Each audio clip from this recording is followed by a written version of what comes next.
Welcome inside Regency Furniture Stadium, here for the rubber match of a 3-game set between your Southern Maryland Blue Crabs and the West Virginia Power. This is the second time this season, Steve, that the Blue Crabs will have taken on one team 3 times over the course of 24 hours in the last month. The first time it was the Barnstormers. The Blue Crabs took 1 of 3 in that set. Now Southern Maryland, having not lost a series since June the 14th, so just under a month, will try to keep that record clean as the Blue Crabs host the West Virginia Power in the last game of a homestand. Southern Maryland actually has a pretty healthy road trip after this. They'll go on the road for 6 games after a day off tomorrow. The Blue Crabs will head to Lexington, Kentucky to take on the Lexington Legends, who are atop of the Atlantic League in terms of total wins this season. The Legends 25-13, 6-4 in their last 10, but especially good at home.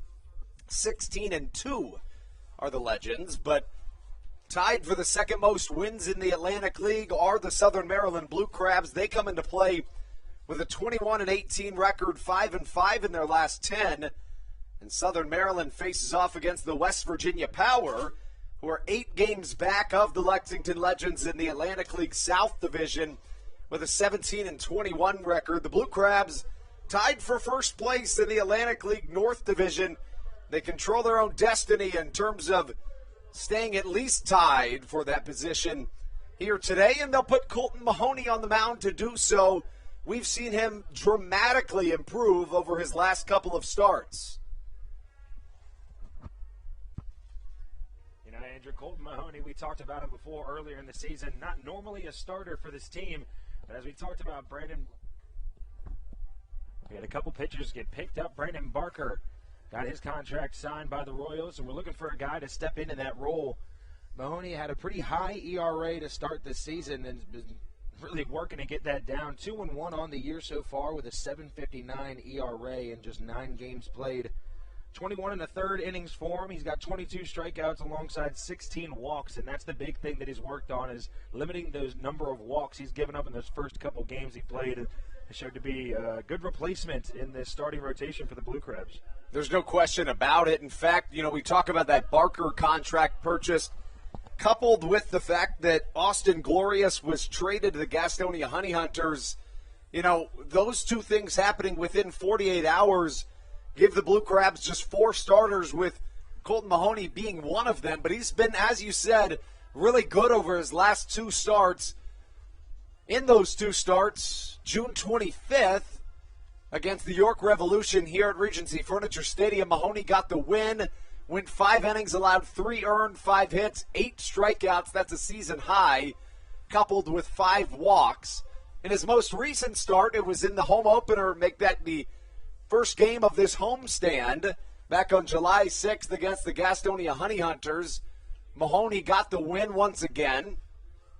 He went 6 innings, allowing 3 earned, just 4 hits, 3 walks, 6 strikeouts. The right-hander so far in the season, a 2-1 record with a 7.59 ERA. But if you just do some quick mental math, the ERA over his last 2 starts, somewhere in that 4.70 range. So significantly better. This is a little bit of a side note, but of course a quality start is considered to be 6 innings and 3 earned runs or less. You know, people generally consider 4.50 to be a high ERA, but if you allow 3 earned runs in 6 innings, that equates to a 4.5 ERA. So Mahoney pitching pretty well of late. The right-hander will take on against a less experienced arm in the form of Brett Clark, who before this 2021 season peaked at the collegiate level.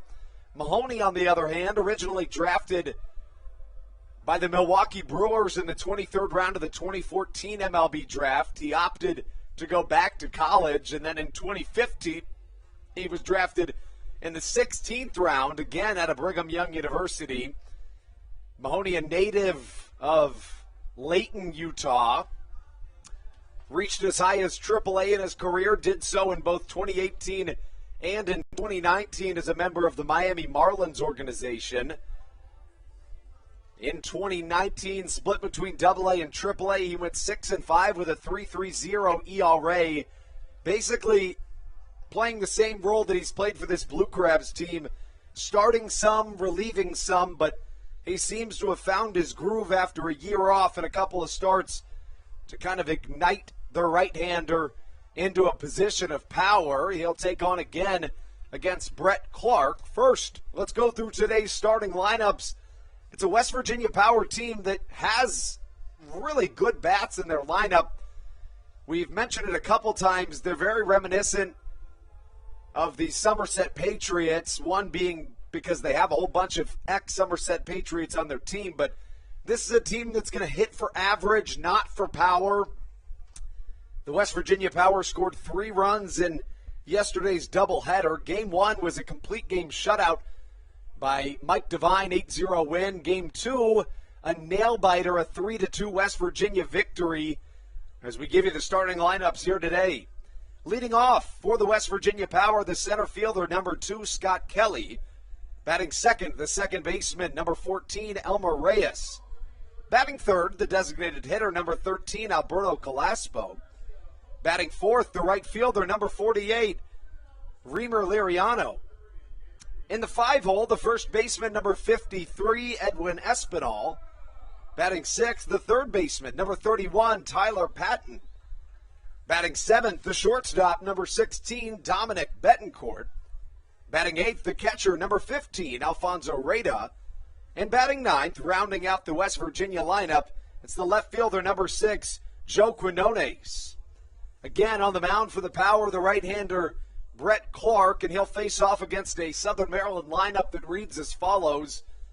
Your Blue Crabs, again, trying to win their series in a rubber match here today. Game 3 of a series with the Power. Leading off the shortstop, number 12, Michael Baca. Batting second, the second baseman, number 6, Kent Blackstone. Batting third, the designated hitter, number 9, Dario Pisano. In the cleanup spot for your Blue Crabs, the right fielder, number 14, David Harris. Batting fifth, the first baseman, number 15, Alex Crosby. Batting sixth, fresh off a very good day, is Josh McAdams. Yesterday, McAdams went 3 for 6 with 2 RBIs, a home run, and a double. Joe DeLuca bats seventh.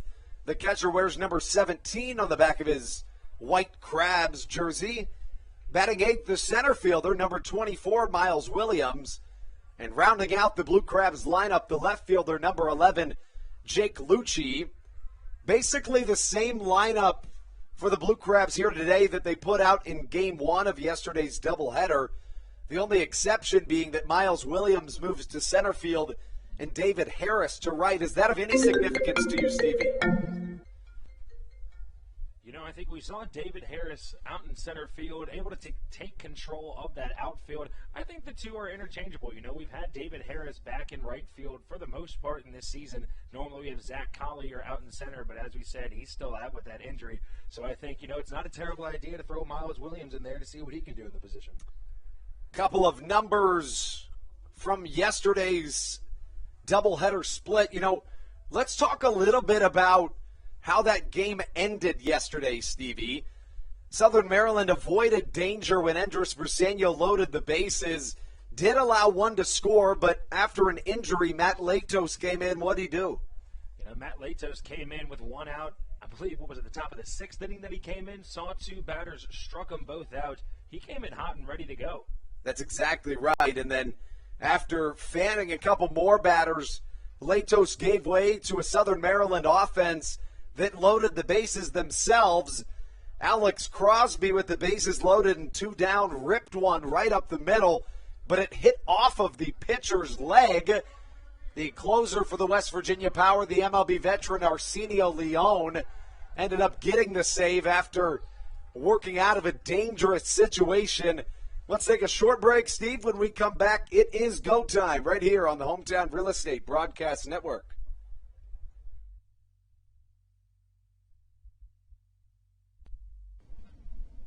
Through October of 2021, COVID-19 vaccinations are offered right here at Regency Furniture Stadium.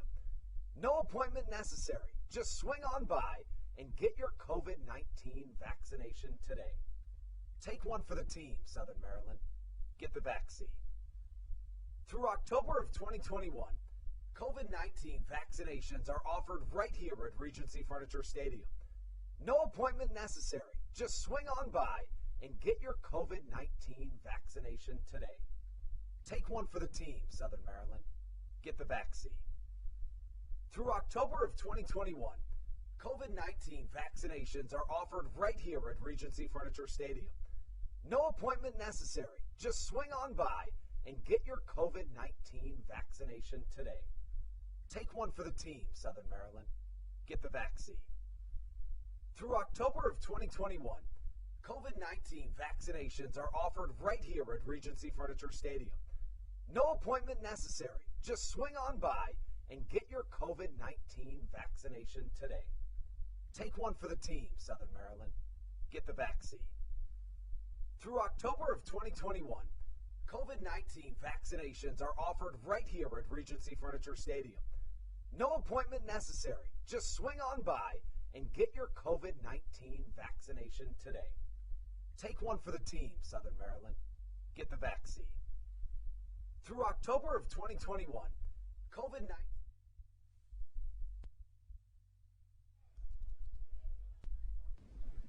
This is Blake Vivens, and you're listening to the Hometown Real Estate Broadcast Network. Welcome back inside Regency Furniture Stadium. The national anthem has come and gone, which means it's time for Blue Crabs baseball right here on the Hometown Real Estate Broadcast Network. Colton Mahoney takes the mound for the Blue Crabs for the first time since the first game of this homestand back on July the 6th. The right-hander in that game got a quality start, 6 innings and the win. 3 earned runs, just 4 hits, 3 walks, and 6 strikeouts. Those walks are going to be the difference maker in any game, but this game especially. This series has shown exactly that. Let's take a look back at Game 1 of yesterday's doubleheader. Mike Devine showed that just about better than anybody. He pitched 7 innings, no walks, 3 hits. On the other side, Emmanuel Rosario got the start for the West Virginia Power. He tossed just 3 innings, allowed only 1 more hit than Devine, but 8 walks allowed the Blue Crabs to score 7 runs in what would eventually go down as an 8-0 Southern Maryland victory. In Game 2, Darryl Thompson got the start. Thompson technically pitching for the second night in a row, but not officially. On Friday night, Thompson started, pitched 3 1/3, but the game was rained out and had to be completely restarted yesterday in the form of a doubleheader. Thompson went 4 innings, allowing 2 earned before Andres Briseño was pegged with the loss. He drops to 1-2 on the year. Junior Figuera got the start for the West Virginia Power. He picked up his first win and his first professional appearance since 2017 as a member of the Boston Red Sox organization. And baseball is just seconds away here at Regency Furniture Stadium on a hot Sunday that will be critical to the remainder of the Blue Crab season. You know, dating back all the way back to June 27th, the Blue Crabs haven't spent more than 24 hours outside of either first place or tied for first place in the Atlantic League North Division. Steve, that's 2 full weeks that have been teeter-tottering back and forth between the Long Island Ducks and the Blue Crabs. Southern Maryland went on a 16-6 run, but now find themselves having won 3 of their last 7. Somebody's got to break away at some point with 21 games left in this first half of the 2021 Atlantic League season. What do the Blue Crabs need to do to be that team that breaks away? You know, we've talked about it. This whole Atlantic League has a whole lot of talent scattered throughout. A lot of these teams, that's why we see it. All the standings are pretty close together. I mean, the Blue Crabs really just need to keep the bats hot. Top to bottom, the lineup needs to produce. That seems to be going well for them. When the whole team is on it in the day, they're bound to win. Leading off the game for the West Virginia Power, the center fielder Scott Kelly. You know, it's interesting. We saw Connor Myers lead off the game for the West Virginia Power in what was supposed to officially be Game 1 of this series, but was ended up as a rainout. Myers in that game singled, stole second, tagged from third on a pop-out, and then scored. Has not started yet ever since, though. The same can be said for Teodoro Martinez, who you'd have to figure is dealing with an injury considering the numbers that the right-handed batter has posted in this season. Teodoro has 47 hits this season, tied for the second most in the Atlantic League. The Blue Crabs themselves dealing with a couple of injuries as Kelly swings and misses the count 1-2. Cesar Trejo on the 7-day injured list with a upper body injury. Both Zach Collier and Matt Hibbert also dealing with injuries. They are considered day-to-day and not on the seven-day injured list. Additionally, it's not an injury, but certainly Brandon Barker being picked up by the Kansas City Royals will affect the Blue Crab season. Pop fly to center field, caught by Miles Williams for out number one. Speaking of Brandon Barker, he makes his first appearance with the Kansas City Royals organization today. He will get the start for the Omaha Storm Chasers, and we will keep you posted on how the right-hander does. That's pretty exciting. Always exciting to see a local name that we've seen here at Regency Furniture go on to do bigger and better things. Good luck to Brandon Barker. Most recently, a Blue Crab to the MLB came in the form of Chris Mazza. Mazza pitched for the Blue Crabs in 2018 and then made his MLB debut at the age of 30 years old after a decade in the minors and 3 years in independent baseball, as low as the Pacific Association, which is considered to be the fourth highest league in terms of talent in independent baseball. Mazza came and pitched for the Blue Crabs in 20 innings, allowed one earned run, and found himself working all the way up to the MLB level with the New York Mets. He was put in the starting rotation, Steve, so it went Jacob deGrom, Noah Syndergaard, and Chris Mazza, a former Blue Crab. Brandon Compton, another individual that did the same, had the same basically path in 2018, began the season with the Blue Crabs, then made it to the MLB, and then in 2019 came back with the Blue Crabs. Swing and a miss from Elmer Reyes, the first strikeout of the day for Colton Mahoney as he sets back-to-back batters down. Nice job by Colton Mahoney, elevating and putting that fastball real high and inside. Elmer Reyes, see his eyes get real big when he saw that high fastball, but nice job getting there and just making him swing right through it.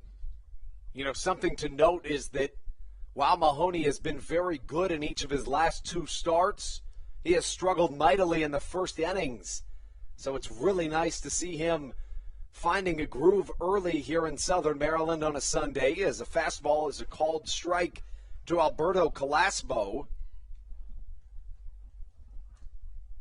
Calasbo went 0 for 2 in Game 1 yesterday, but the right-handed hitter went 2 for 3 with 2 runs scored and a double in Game 2. The MLB veteran has an incredible .496 on base percentage, which is good for second most or second highest in the Atlantic League. Hits one to the right side. Kent Blackstone on a bounce, throws to first. Alex Crosby's covering, and a quick 1-2-3 inning for Colton Mahoney turns it to the offense here in Southern Maryland. Top of the order when we return. It's Michael Baca, Kent Blackstone, and Dario Pisano minutes away on the Hometown Real Estate Broadcast Network.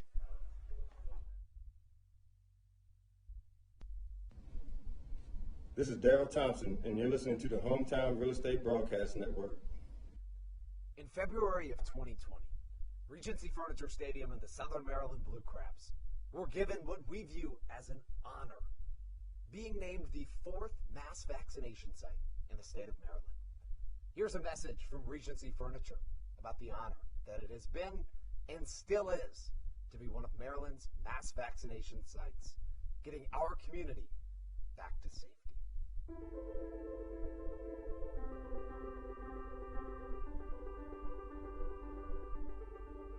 During these times of uncertainty, it helps to know there are things we can control to help ourselves and others. For me, it presents the hope that soon enough, my friends and family will be together again.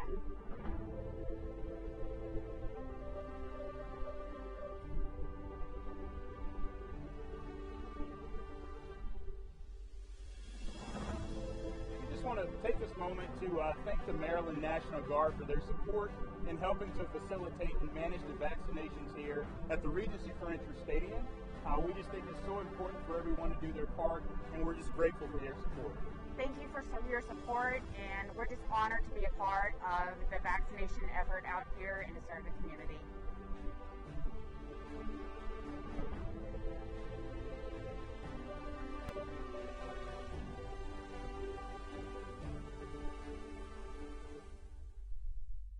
Whether it's Chris Paul, Cliff Paul, Aaron Rodgers, or even the son of a former Blue Crab, Patrick Mahomes, you've seen many athletes endorsing State Farm.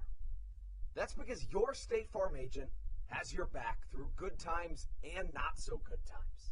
That's why all the Blue Crabs, Darryl Thompson and the whole team, trust State Farm with their insurance needs.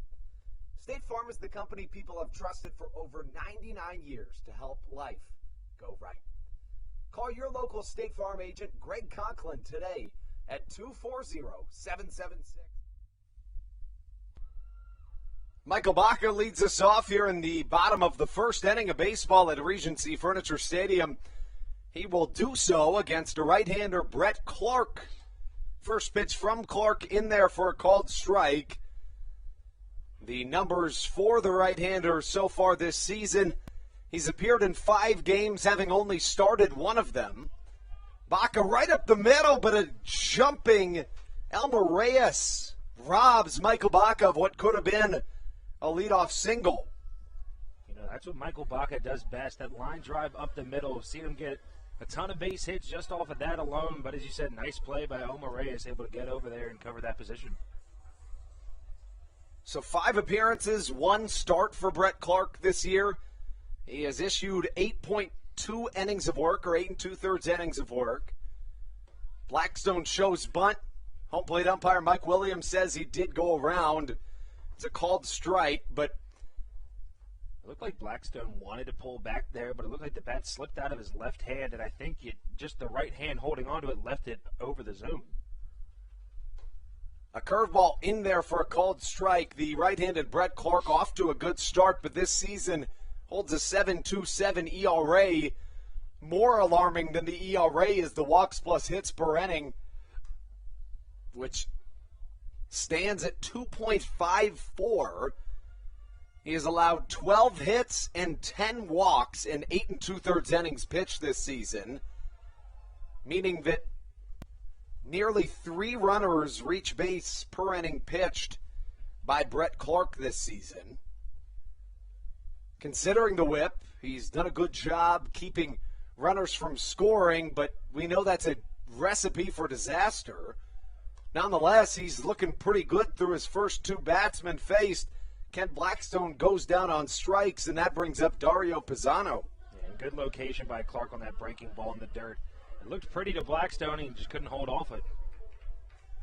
Dario Pisano comes to the plate. He had a very rare day yesterday. I say that because yesterday he went 0 for 1 while drawing 6 walks in the doubleheader. His on-base percentage certainly took a hike. It's all the way up to .416, which is top 15 in the Atlantic League this season. Ball 1 called from Brett Clark as Pisano settles back into the left-handed batter's box. We talked about Pisano missed most of that last road stretch with that leg injury. Nice to see him back in the lineup. As you said, a great day for him yesterday. A lot of patience at the plate. The batting average for Pisano at .278 entering play.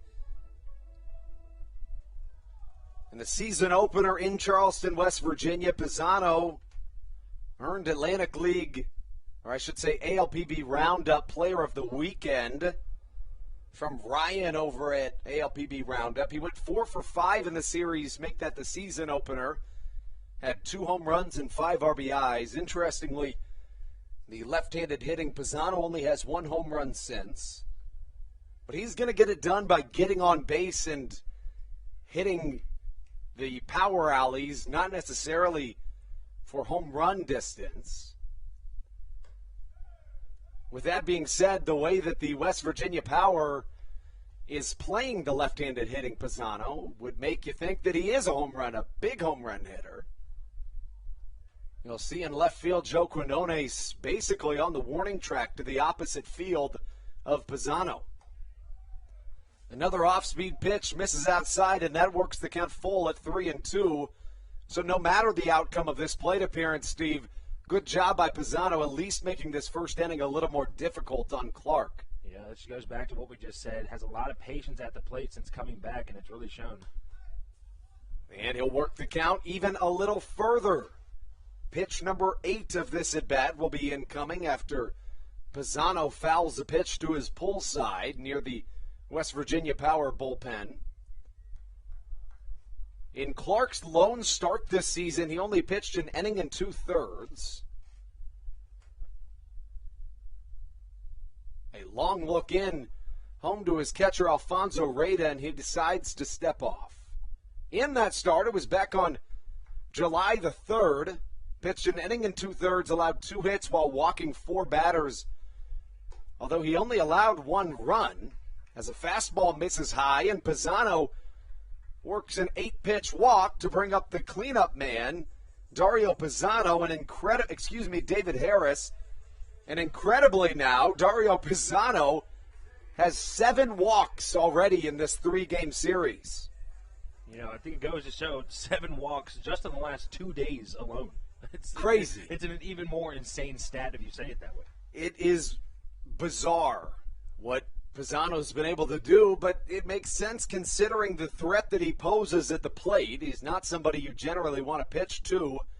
One of those walks was an intentional walk yesterday, as David Harris takes a called strike. Harris had one of the biggest hits of the game yesterday, or of the day, I should say. With the bases loaded in the second, Harris had a 2-out bases clearing double to center field. At the time, that made the score 5-0 Blue Crabs. They ended up winning 8-0 in their 5th team shutout of the season. Harris softly chops one to the right side, and he will be retired for out number 3. Southern Maryland leaves one on base. We will be right back as Colton Mahoney takes the mound on the Hometown Real Estate Broadcast Network.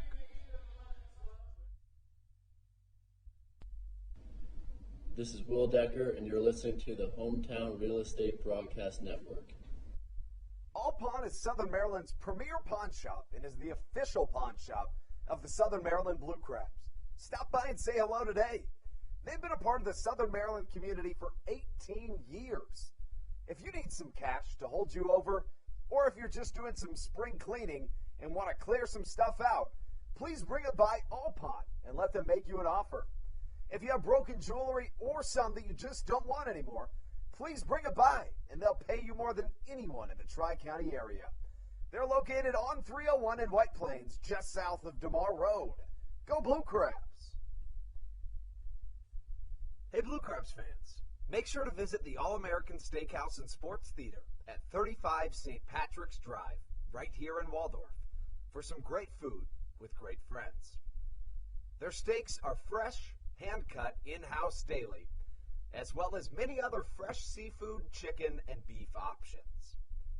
They offer outdoor and indoor dining, available each and every day, along with the same great menu to go if you would like. Please visit them online at www.theallamericansteakhouse.com. That's www.theallamericansteakhouse.com. You can also visit them on Facebook or Instagram. They have daily specials that you just can't pass up. Thank you, Blue Crabs fans.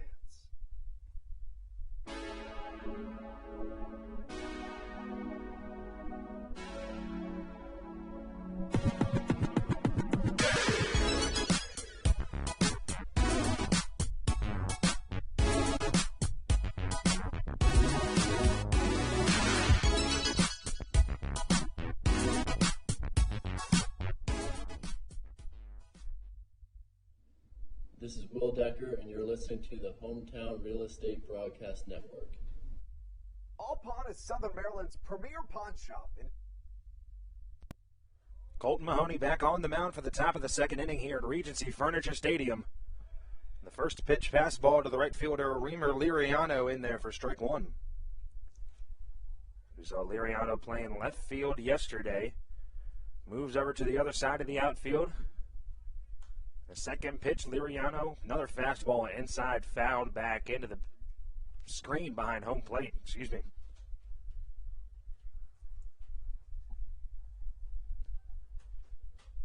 And quickly, Colton Mahoney, we talked about, and he's struggling in the first few innings of his games as of recent, to start the season. And quickly, he's been able to make slight work of the first couple batters in this West Virginia Power lineup. As its third pitch lined over in the gap in left center, Miles Williams lays out to make the grab, and a full sprint. There's a nice job running for that one as we got the first out of the inning. Send that one to Bristol, Stevie. That was a beautiful play by Miles Williams. At least 100 miles an hour exit velo off the bat. That looked for sure to be extra bases from Reamer Liriano, but Miles Williams tracks it down with the full extension. What a play from the center fielder. You know, we were talking about earlier the decision to put him in center field. Was it a good one or not? And I'm going to be honest, I don't know if David Harris is going to be able to get to that ball.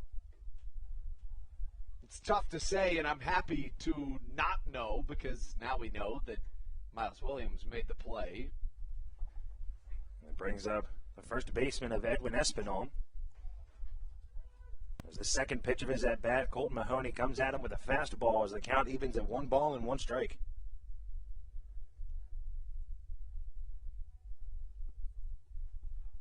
The 1-1 pitch from Mahoney.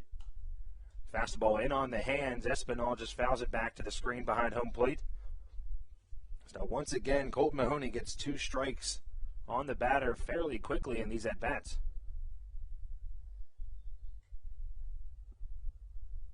So far, he's been ahead in all of his at-bats this game. This is the 1-2 pitch. Fastball, that one lined over to the left side. Looked like Michael Baca slipped a little bit while trying to get a jump on that ball. As that one's laced through the infield for a 1-out single by Edwin Espinal.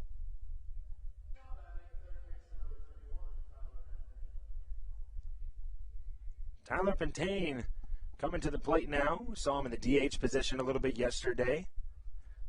Playing third base today for the Power.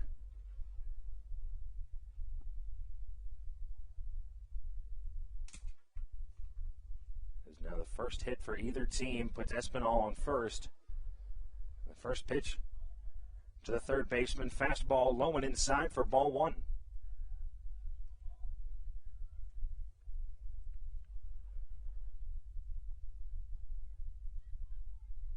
The 1-0 pitch from Mahoney. This one grounded over to Blackstone at second. Michael Baca with the turn over to Crosby at first, and another double play for the middle infield of the Southern Maryland Blue Crabs as a 1-out single is quickly erased. As a nice double play by Michael Baca and Kent Blackstone gets Colton Mahoney out of the inning. And we'll be right back with more action here on the Hometown Real Estate Broadcast Network. This is Carlos Diaz, and you are listening to the Hometown Real Estate Broadcast Network. Good. American Radiology is the clear choice for all of your medical imaging needs. With locations in Charles and Calvert counties, they offer a full range of imaging services. Some of their latest innovations included 3D mammography and wide-open MRIs for our claustrophobic patients.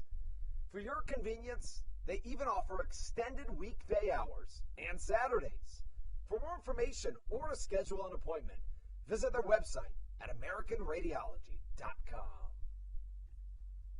The Charles County Department of Health encourages you to get the COVID-19 vaccination today. You can get it all over Southern Maryland or no matter where you are across the United States. Vaccinations are offered right here at Regency Furniture Stadium with no appointment needed. Charles County Department of Health and the Southern Maryland Blue Crabs urge you to take one for the team and get the vaccine. Monkey.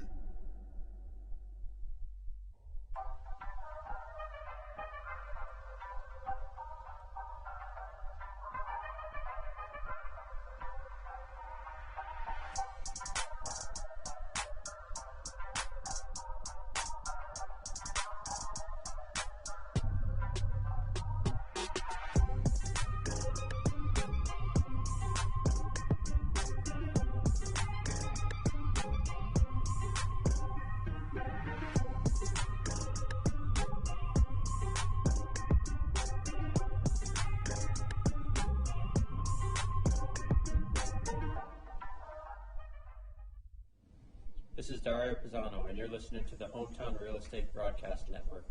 Alex Crosby leads us off as we head into the bottom of the second inning of baseball here on the Hometown Real Estate Broadcast Network. Some really good defense for the Blue Crabs back in that top of the second inning. Running back through it, started off with a diving full extension catch from Miles Williams in center field. Edwin Espinal singled before Tyler Patton rolled into a double play by that lethal middle infield of Southern Maryland. You know, that middle infield for Southern Maryland has been really good as of late. We talked about earlier, had some trouble with the quick turns at second base, being able to finish those double plays. But as of recent, they must have been working on that in practice because it has been flawless as of lately. Just two batters have reached base so far in this game. Dario Pisano drew his 7th walk of this series. And then an Edwin Espinal single for the West Virginia Power. Now Alex Crosby up to the plate. A 2-2 count. Chopped foul. And we'll stay at 2 balls, 2 strikes.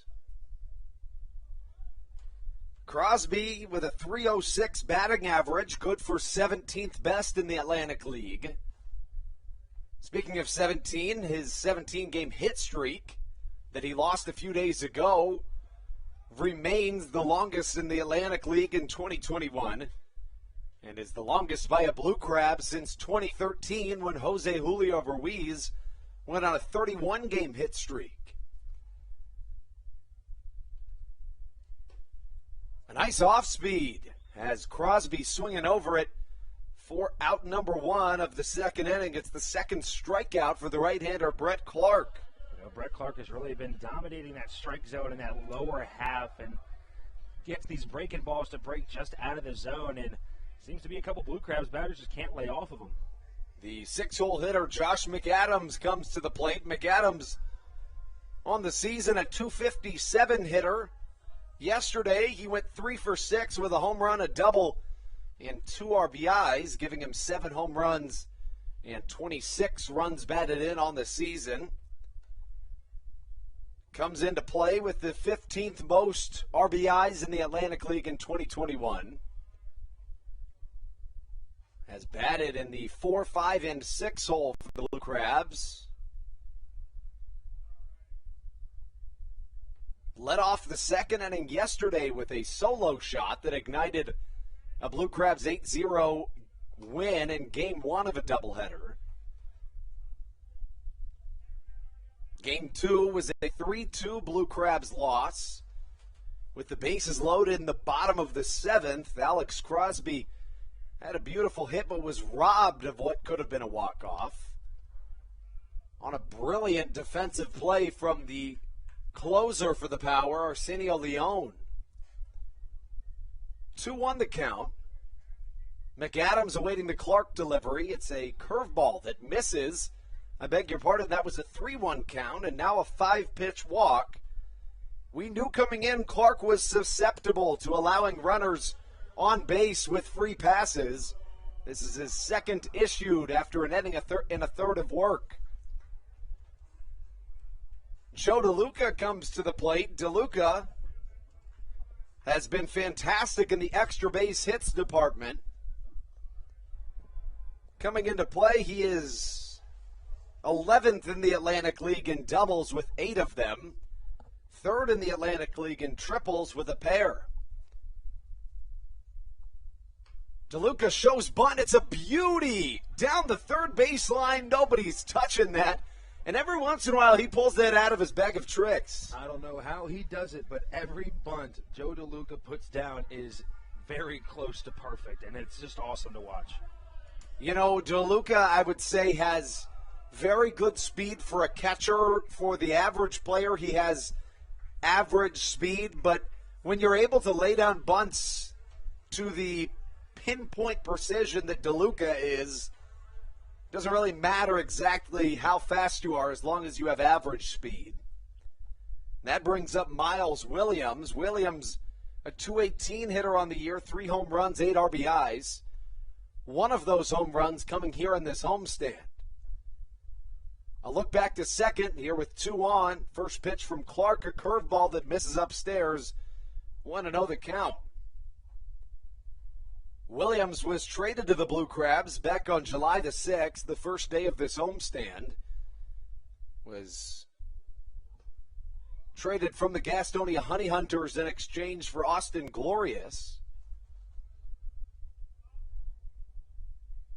Since joining Southern Maryland, Williams has gone 4 for 11 with a home run. Yesterday, the right-handed hitting outfielder went 1 for 4 with an RBI single. He also drew 2 walks. Clark's pitch, well struck to the right side, but it loops foul as the count falls into Clark's favor, a ball and 2 strikes.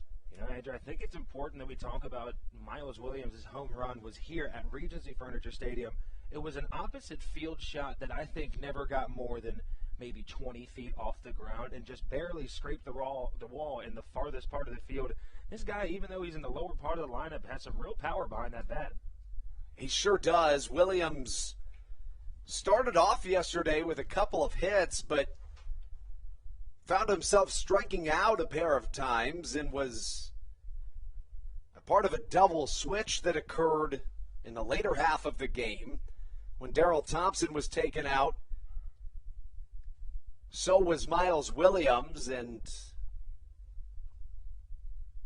basically was used as the DH that needed to be taken out of the game as a part of the double switch rule, which brings us into the Atlantic League rule changes here for this 2021 season, one of them being that double hook designated hitter rule. The rule states that once a team's starting pitcher is replaced, the team will lose its designated hitter in its lineup. As a foul ball bounces up, and Steve, did that hit off your window? It hit me in the head. I'm just kidding. No, it didn't. It bounced off to the right of me. It was awfully close to the Bayonet press box. It did make my heart drop a little bit. I didn't know if it was going to come in here or not. It takes a pretty bizarre angle for it to get in this press box, but it was pretty close there. Soft chopper to the left side, fielded by Patton at third base. He will retire Williams at first, but now 2 in scoring position for the 9-hole hitter Jake Lucci. To finish off that double hook designated hitter rule, again, once a team starting pitcher is replaced, that team will lose its designated hitter for the remainder of the game.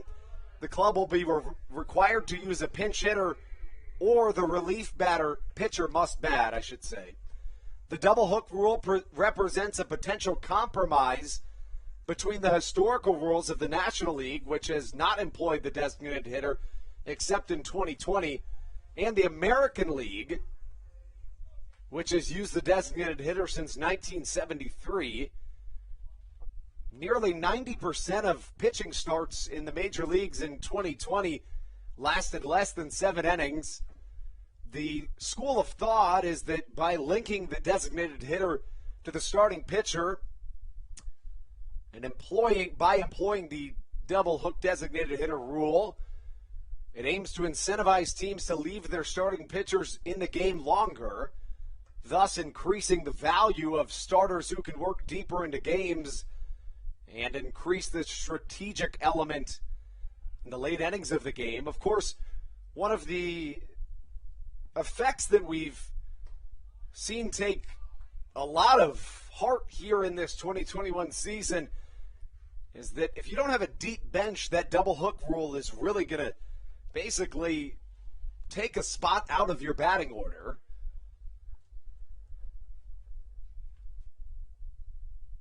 I think the rule could maybe use a couple of adjustments, but I think the jury's still out as to how effective that rule is. Jake Lucci puts a charge into a baseball.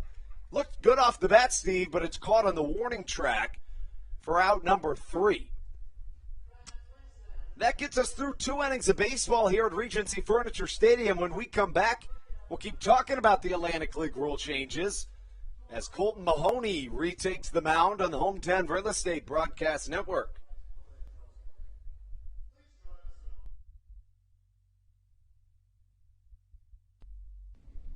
This is Jay Clucci, and you're listening to the Hometown Real Estate Broadcast Network.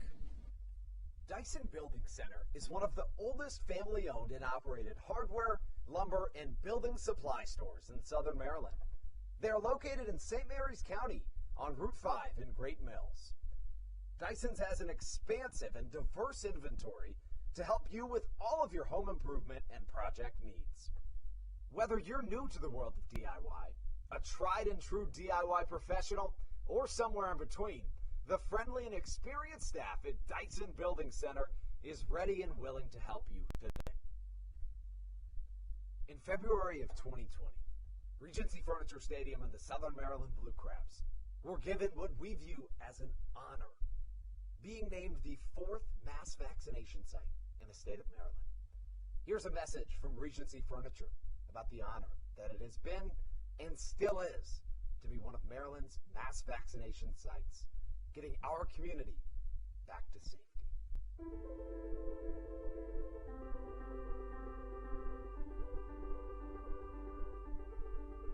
During these times of uncertainty, it helps to know there are things we can control to help ourselves and others. For me, it presents the hope that soon enough my friends and family will be together again.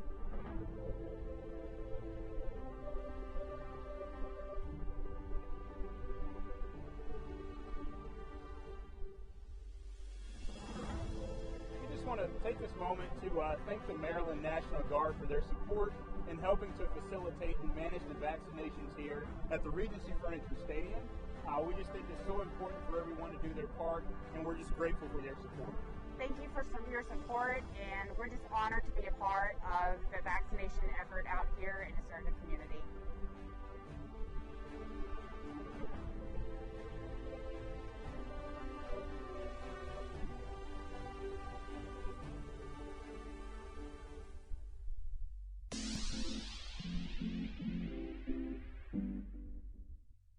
This is Jake Marshall, and you're listening to the Hometown Real Estate Broadcast Network. 2 scoreless innings bring us into the top of the third here on the Hometown Real Estate Broadcast Network. Andrew Banstra joined by Stevie Bowen. Coming up to the plate, Alfonso Rada, the 8-hole hitter and the catcher for this West Virginia Power team. 2 more rule changes to go over. We'll start off with the automated ball strike system, also known colloquially as the robotic umpire.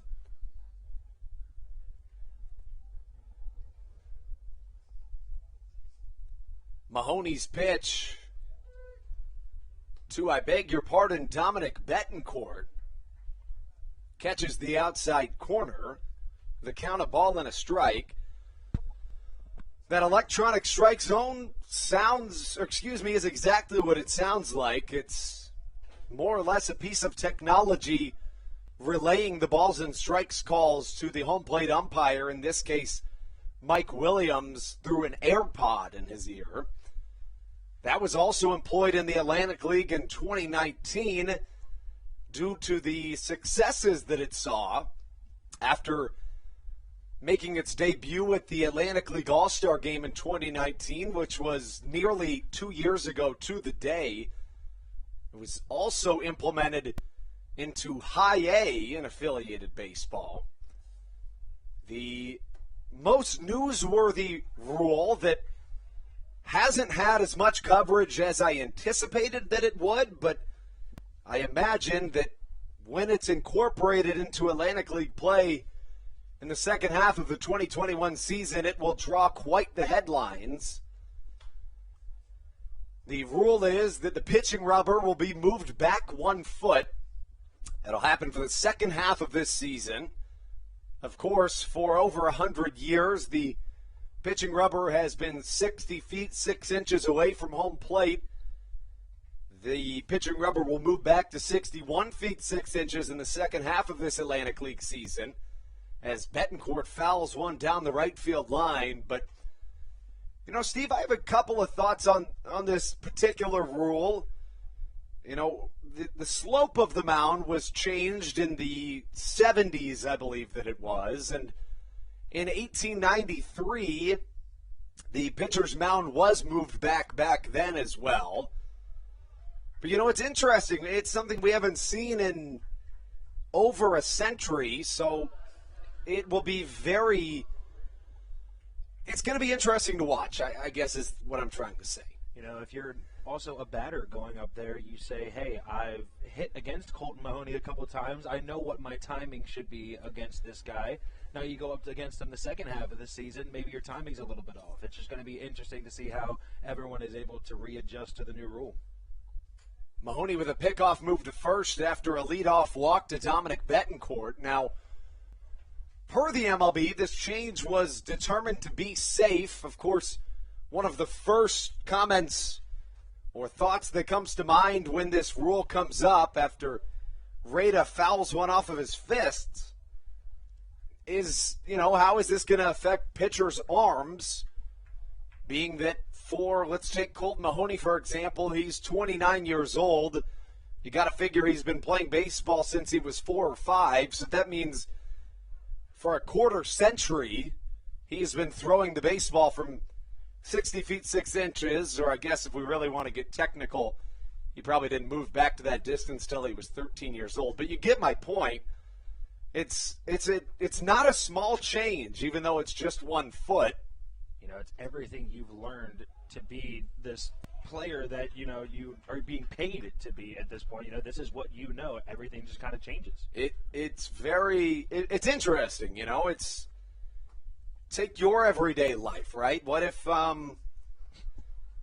try to think of an example as a broadcaster. Let's say they said we've been calling the games from behind home plate our entire lives, and now you have to go call them from center field or from the field level, right? It's not a great comparison, but you get my point. That'd be kind of cool. We should do that one game. Just go out to center field, go on top of the picnic deck. Showing bunt is the 9-hole hitter, Joe Quinones, who was trying to move 2 into scoring position, but a push bunt gets past Colton Mahoney, and now the bases are loaded with no outs in the top of the 3rd. That's just a perfectly placed bunt right in between where Blackstone, Mahoney, and Alex Crosby over at first just can't communicate and just can't get the ball. So again, a study done by Major League Baseball said that it would be deemed safe as the top of the lineup comes up for the West Virginia Power in the form of Scott Kelly. His first time up, he flew out to the center fielder, Miles Williams. Something that I find very interesting that I don't think enough people are talking about is that, most of these Atlantic League rule changes that we've seen are designed to be of detriment to the pitcher, or more specifically, of the benefit to all hitters, as what likely will be a sac fly is popped into center field. Miles Williams fires to third, showing off the cannon, but it is indeed a sac fly as Dominic Betancourt crosses home plate for the first run of today's ball game. Nice job by Miles Williams out there, realizing he's probably not going to get Betancourt heading home from third base. Your best decision there is just to throw to third base and try to stop Alfonso Rada from tagging up as well. I wonder about this mound moving back, if it in some ways won't benefit the pitchers. I was speaking with Jane Levy, a former New York Times bestseller who is writing about the current state of baseball, and she raised an interesting point. She actually spoke with somebody who did a study on this matter. She said that the difference in velocity will be very minimal when moving the mound back just 1 foot.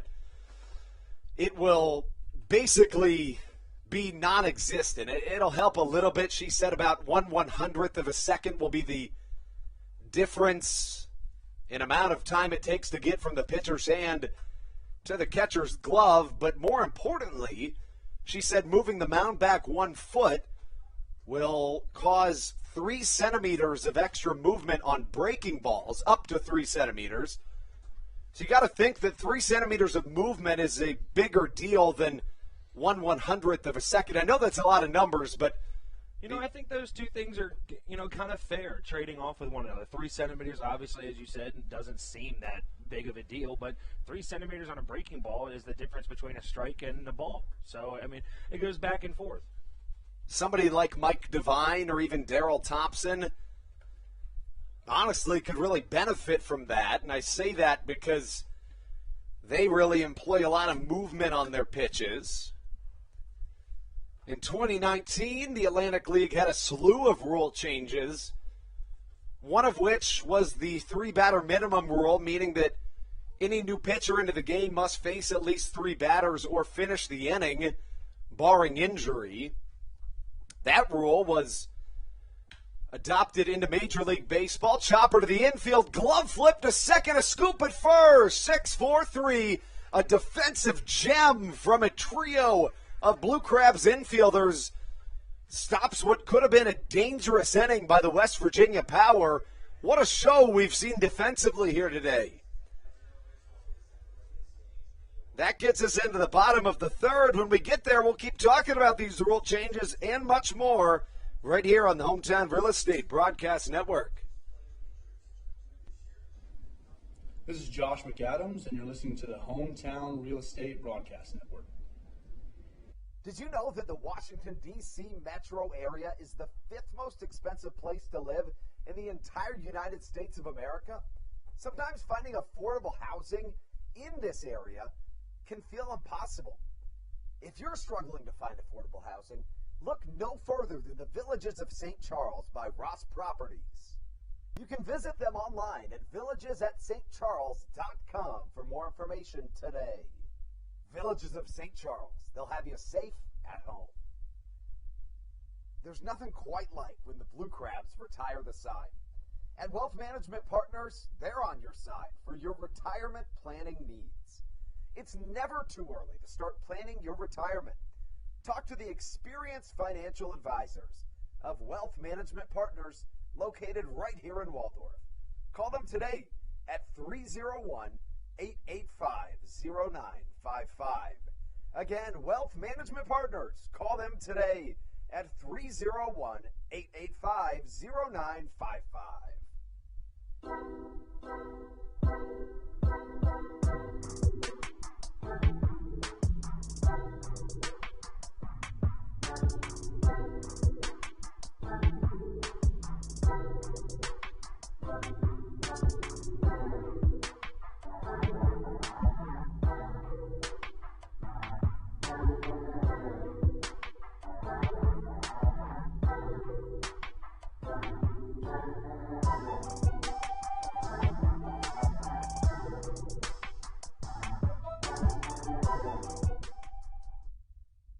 This is Kent Blackstone, and you're listening to the Hometown Real Estate Broadcast Network. Top of the lineup, 2 up for your Blue Crabs here in the bottom of the third. In what looked like it was going to be a West Virginia Power surge in the top of the third. With the bases loaded and none down, Colton Mahoney evaded danger just as he did in the first game of this homestand in the first inning when he had the bases loaded with no down. Allowed just 1 run. It came on a Scott Kelly sacrifice fly. The Blue Crabs to this point have just 1 hit, but they have reached base via the walk 2 times. That 1 hit was a bunt single from Joe DeLuca.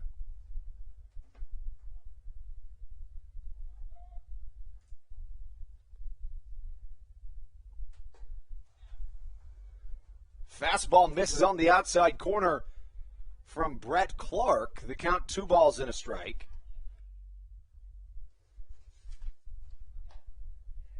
Off-speed pitch misses once again, and we mentioned as a check down to first determines from Joe DeBalso that the batter did not go around. We mentioned that Brett Clark has not worked all that deep in any games this season. The most work that he has issued in 2021 was 3 innings. That came in relief against the York Revolution back on July the 7th.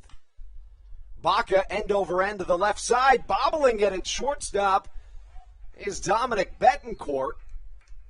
Southern Maryland gets one on to lead off the third on an error. Yeah, it looks like Brett Clark a little frustrated on that breaking ball for ball 3.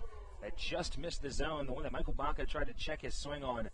You know, we talked about it. That's what you're going to see with this new electronic strike zone. There's going to be a couple pitches that maybe would have been called a strike, and there's a couple of them that wouldn't have been called a strike that end up striking somebody out. So, you know, it just comes with it.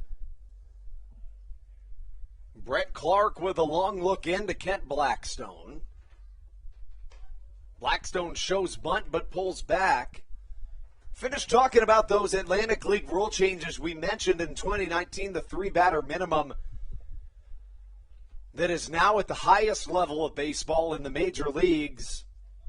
That's really the whole point of the Atlantic League rule changes from the MLB. The rules are made by Major League Baseball all the way from the top with the commissioner of Major League Baseball, Rob Manfred. But basically, they want to use a highly competitive level of baseball like the Atlantic League to determine whether these potential rule changes would be of benefit to America's pastime. The 3-batter minimum was deemed to be of benefit and was adopted in Major League Baseball. Michael Baca goes on the pitch that gets into center field. He'll go first to third after a stolen base and a throwing error.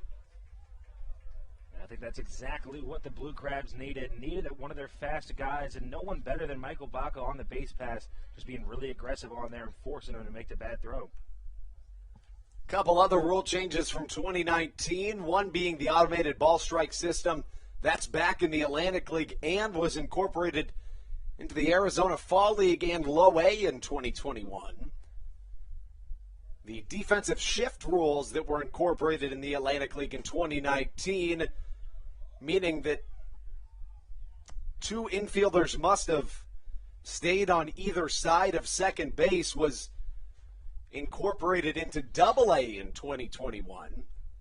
Lastly, the 18-inch bases that are still in the Atlantic League were adopted by Triple A as Kent Blackstone draws a walk. One more rule change was the step-off rule that's in High A this season. That means that to pick off to any base, you must completely disengage your back foot from the rubber.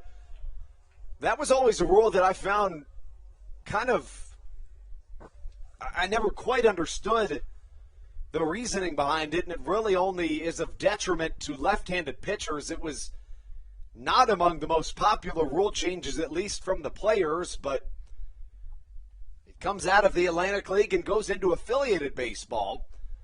Stevie, it truly is an honor to be, you and I grew up watching the MLB, playing baseball, dreaming of having an impact on Major League Baseball, and here we are in a broadcast booth calling professional baseball games and seeing the future of Major League Baseball right before our eyes. I was going to say, I think that's really awesome. We're seeing the game we've known for years just change right in front of us. It's really remarkable. It's awesome. I mean, some of these rules obviously aren't going to work, but that's what leagues like this are used for. They're used to try to test them out and see how they would work, and some of them I kind of enjoy. And it's interesting because we obviously, in the 2+ decades the Atlantic League has been around, there's always been players that will be the future of Major League Baseball. Just this year alone, the Atlantic League has had 63 players' contracts purchased, 58 of which have gone to MLB organizations. But now, in addition, we have these rule changes as a ground ball to the shortstop will bring at least one in. A jump throw at second from Elmer Reyes. But the first base umpire, Joe DeBalso, says safe at first. An RBI fielder's choice from Dario Pisano ties this game up at 1 apiece. That was a close play over there at first. Nice job by Elmer Reyes with that jump throw, getting it over, and an even better pick by Edwin Espinal. It was a bang-bang play, but, the golden rule is tie goes to the runner, and I think that's just what it went down to. A brand new ball game, 1-1 here in the bottom of the third, brings up David Harris. Harris grounded out to the first baseman, Edwin Espinal, in his first at-bat. This time he loops a single into the outfield, and that'll go station to station. Pisano from first to second. Harris gets on first, and now 2 on with 1 down brings up Alex Crosby. Harris has really been on a tear of late. Entering play yesterday, he was 9 for his last 20 and hitting .365 over his last 40 at-bats. He's now 2 for 6 in this series, with the single to left here, bringing up Alex Crosby, who struck out swinging in his first plate appearance. The left-handed hitting Crosby takes an off-speed for ball number 1. Crosby hitting 10 for 38 this season with runners in scoring position. Currently on a 2-game hit streak is Crosby. Pisano dances off of second base. Crosby rips one down the first baseline. It just dances on the right side of the chalk line, bouncing in foul territory for a long strike number 1.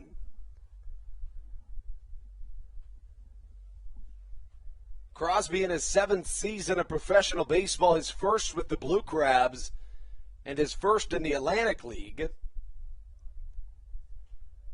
Spent the first 6 seasons of his career in the American Association. A majority of that time with the Gary South Shore Railcats. The 1-1 right up the middle and between the legs of the umpire.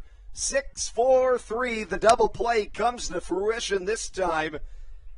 Second time's a charm for the middle infield of the West Virginia Power, who turned 2, but not before the Blue Crabs can equalize this game at a run apiece. When we come back, Colton Mahoney back on the mound, Stevie Bowen on the mic, right here on the Hometown Real Estate Broadcast Network. Hey Blue Crabs fans, make sure to visit the All-American Steakhouse and Sports Theater at 35 St. Patrick's Drive, right here in Waldorf, for some great food with great friends. Their steaks are fresh, hand-cut, in-house daily, as well as many other fresh seafood, chicken, and beef options. They offer outdoor and indoor dining, available each and every day, along with the same great menu to go if you would like. Please visit them online at www.theallamericansteakhouse.com. That's www.theallamericansteakhouse.com. You can also visit them on Facebook or Instagram. They have daily specials that you just can't pass up. Thank you, Blue Crabs fans. All Pawn is Southern Maryland's premier pawn shop and is the official pawn shop of the Southern Maryland Blue Crabs. Stop by and say hello today. They've been a part of the Southern Maryland community for 18 years. If you need some cash to hold you over, or if you're just doing some spring cleaning and want to clear some stuff out, please bring it by All Pawn and let them make you an offer. If you have broken jewelry or some that you just don't want anymore, please bring it by and they'll pay you more than anyone in the Tri-County area. They're located on 301 in White Plains, just south of DeMar Road. Go Blue Crabs!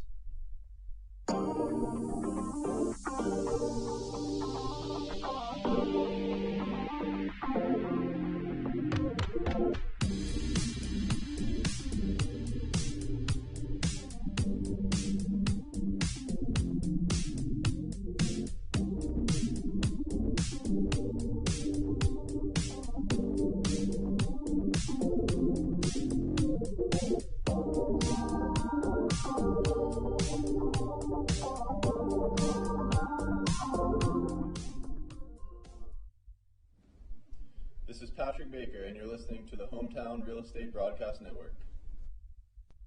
Colton Mahoney back on the mound for the top of the 4th inning here at Regency Furniture Stadium. Steve Bowen alongside Andrew Banstra. So far, Mahoney has let up just 1 run and 2 hits to this West Virginia Power lineup. This is going to be the number 3 batter, Alberto Calaspo, leading it off for the Power in the top of the 4th. Mahoney rears back and fires a fastball. Hits on the outer half of the strike zone as the count runs even at 1 ball and 1 strike. Calaspo played 10 seasons in the MLB. A across 6 teams. The 1-1 pitch, that one just misses outside the zone. Count runs 2-1. His best season came in 2009. In 155 games, he hit for a 300 batting average. To be a breaking ball, broke a little too far low and in as Calaspo jumps out of the way of it. Now he has a 3-1 count to lead off the top of the 4th.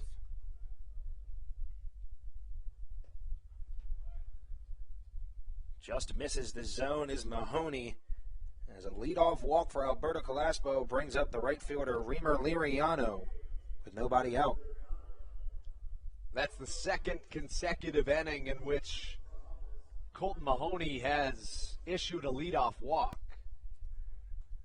And back in the 3rd inning, Dom Bethencourt walked to start off, as you said, and eventually came around to score to give the Power the lead. For the Blue Crabs were able to answer back with one of their own, with Michael Baca scoring. The first pitch to the right fielder, that one misses out of the zone for ball 1.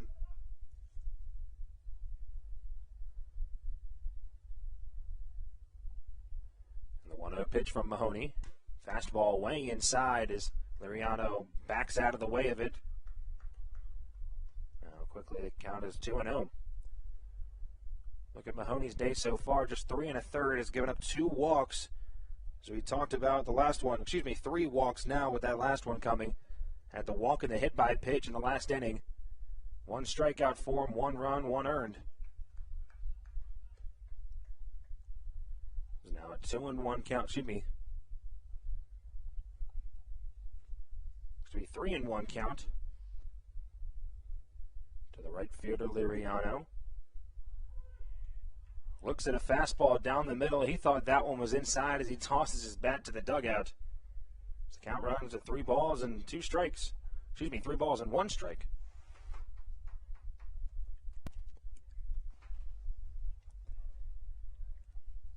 Interesting little note on Alberto Calaspo. He had a pinch hit single to bring in the go-ahead run in the 2014 American League Wild Card game. The Royals, however, would come back and win in the bottom of the 12th. They made it all the way to the World Series that year, did the Royals, but they lost to the San Francisco Giants. That was the year that Madison Bumgarner was unbelievable, winning the World Series MVP. If you didn't, I was going to make a note of it. I was trying to remember if that was the correct year or not, but Madison Bumgarner really just showed off that year. And no running to first was Liriano as he grounds into the 3rd double play for this Blue Crabs middle infield in just this game today. That's something when reading up about Remer Liriano, something that has been noted in his past, as every once in a while it has been something that people have noted that has been a little bit of a controversial subject, that he doesn't run out base hits all that often, but it leads to the 3rd Blue Crabs double play. You know, that one was a pretty slow roller to Baca. Thought it was a good move either way to go to second base to get Calaspo because they had him there. I just assumed he was going to be there at first. I think he might have been able to beat that one out. But the first pitch to the first baseman, Edwin Espinal, had the first hit of the game for either team, came back in the 2nd inning as he has a 1-1 count to start off with 2 outs.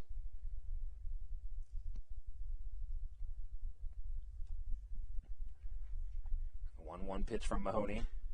Fastball drilled over to the right side. Crosby lays out forward, but it bounces off the glove as that one scoots into right field. And Edwin Espinal, I think as you talked about either yesterday or on Friday, just a funny guy to watch as he stops, tries to round second base, just flailing his arms around. Yeah, Espinal very much like Teodoro Martinez, kind of doing that flail as if he's trying to help himself stop. He does so successfully. He's 2 for 2 today now with his 2nd single. That brings up the 3rd baseman, number 31 of Tyler Patane. The left-hander grounded into a double play to end the top of the 2nd inning. His first pitch fastball from Mahoney hits on the outer half of the strike zone as he starts 0-1. Mahoney did a nice job back in the top of the third getting out of that bases-loaded jam with only letting one run go across. As the second pitch to the third baseman, another fastball out of the zone for ball one.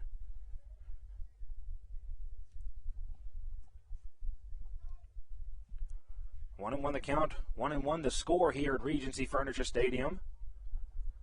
The visiting West Virginia Power scored first in the top of the third, then the Southern Maryland Blue Crabs battled back and scored one of their own right afterwards. As there's a 2-1 count to the third baseman. Fastball in on the hands as the count runs to 3 balls and 1 strike. You mentioned the Blue Crabs have already turned 3 double plays today. The most they've turned this season was 4. That was back on July 5th against the Long Island Ducks. A 3-1 pitch fastball. Once again, Colton Mahoney loves that outer part of the strike zone, that spot, as he just hits for the second strike as the count runs full at 3-2. Those 4 double play balls tied for the most in an Atlantic League game since 2017. And a check swing, couldn't stay back on it, was Patain as he strikes out to end the top of the 4th inning.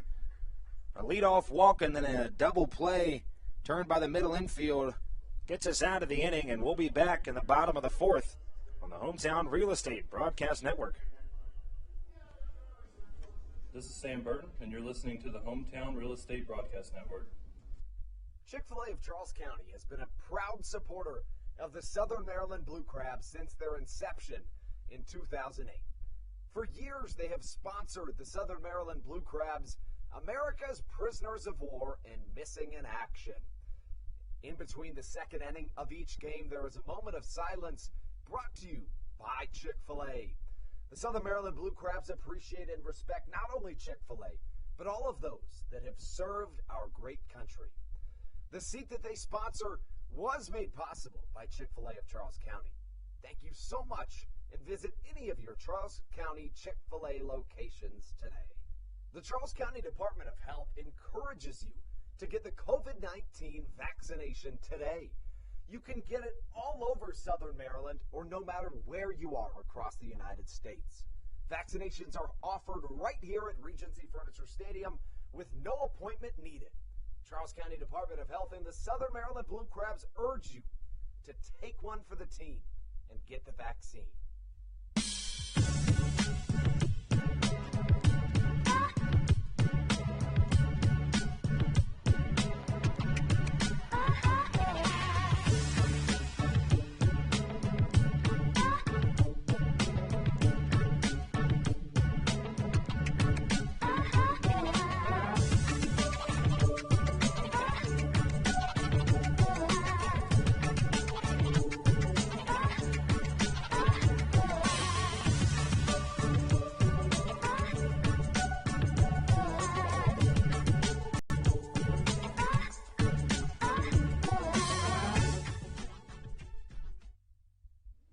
This is Will Decker, and you're listening to the Hometown Real Estate Broadcast Network. The third baseman, Josh McAdams, is going to lead off the bottom of the 4th inning for your Hometown Blue Crabs, as we're still tied here at 1 run apiece. Heading into the bottom of the 4th, West Virginia Power out hitting the Blue Crabs 3 hits to 2. The first pitch from the starter, Brett Clark, breaking ball way out of the zone as Josh McAdams swings away for strike 1. Really excited for the MLB All-Star Weekend activities that will kick off tomorrow. The Home Run Derby will take place tomorrow, and there's not a more exciting place in the world for the Home Run Derby to kick off outside of Coors Field in Denver, Colorado. That's exactly where the All-Star Game is this year. That's going to be a thrill to watch. I know you're pulling for Trey Mancini. Who's your favorite to win? You know, I saw something from the Barstool account, Starting 9, posted the other day. I think everyone wants to see, the best story versus the best story, which is, Trey Mancini coming back from having colon cancer, missing last year, and, of course, the wizard that is Shohei Ohtani, who's also in there. I would love to see those two go off in the finals. Yeah, Shohei Ohtani has been unbelievable this year. He's hit 32 home runs. That leads the MLB by a long shot. He's the 1 seed going against DC's own Juan Soto. 3-1 breaking ball from Clark hits the inner half of the strike zone as the count runs full at 3 balls and 2 strikes.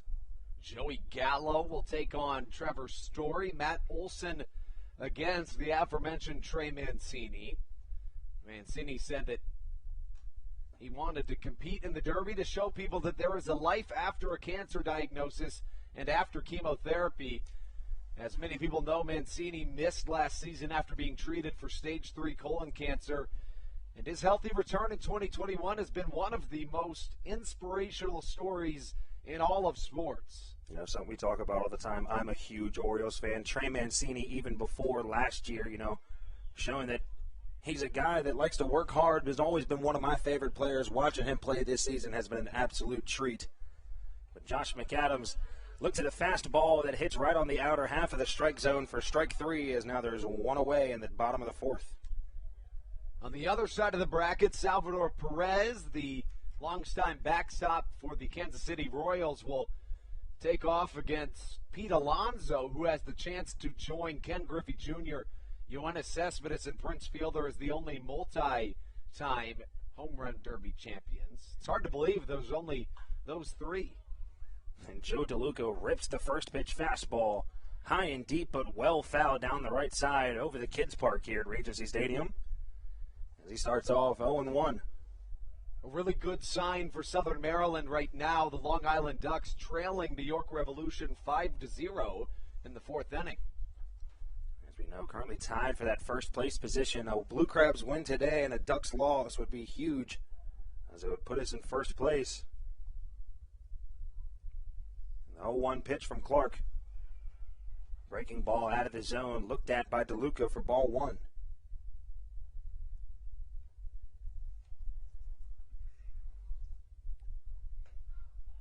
Third pitch, breaking ball. This one a little more inside as it hits the strike zone. Count runs to 1 ball and 2 strikes.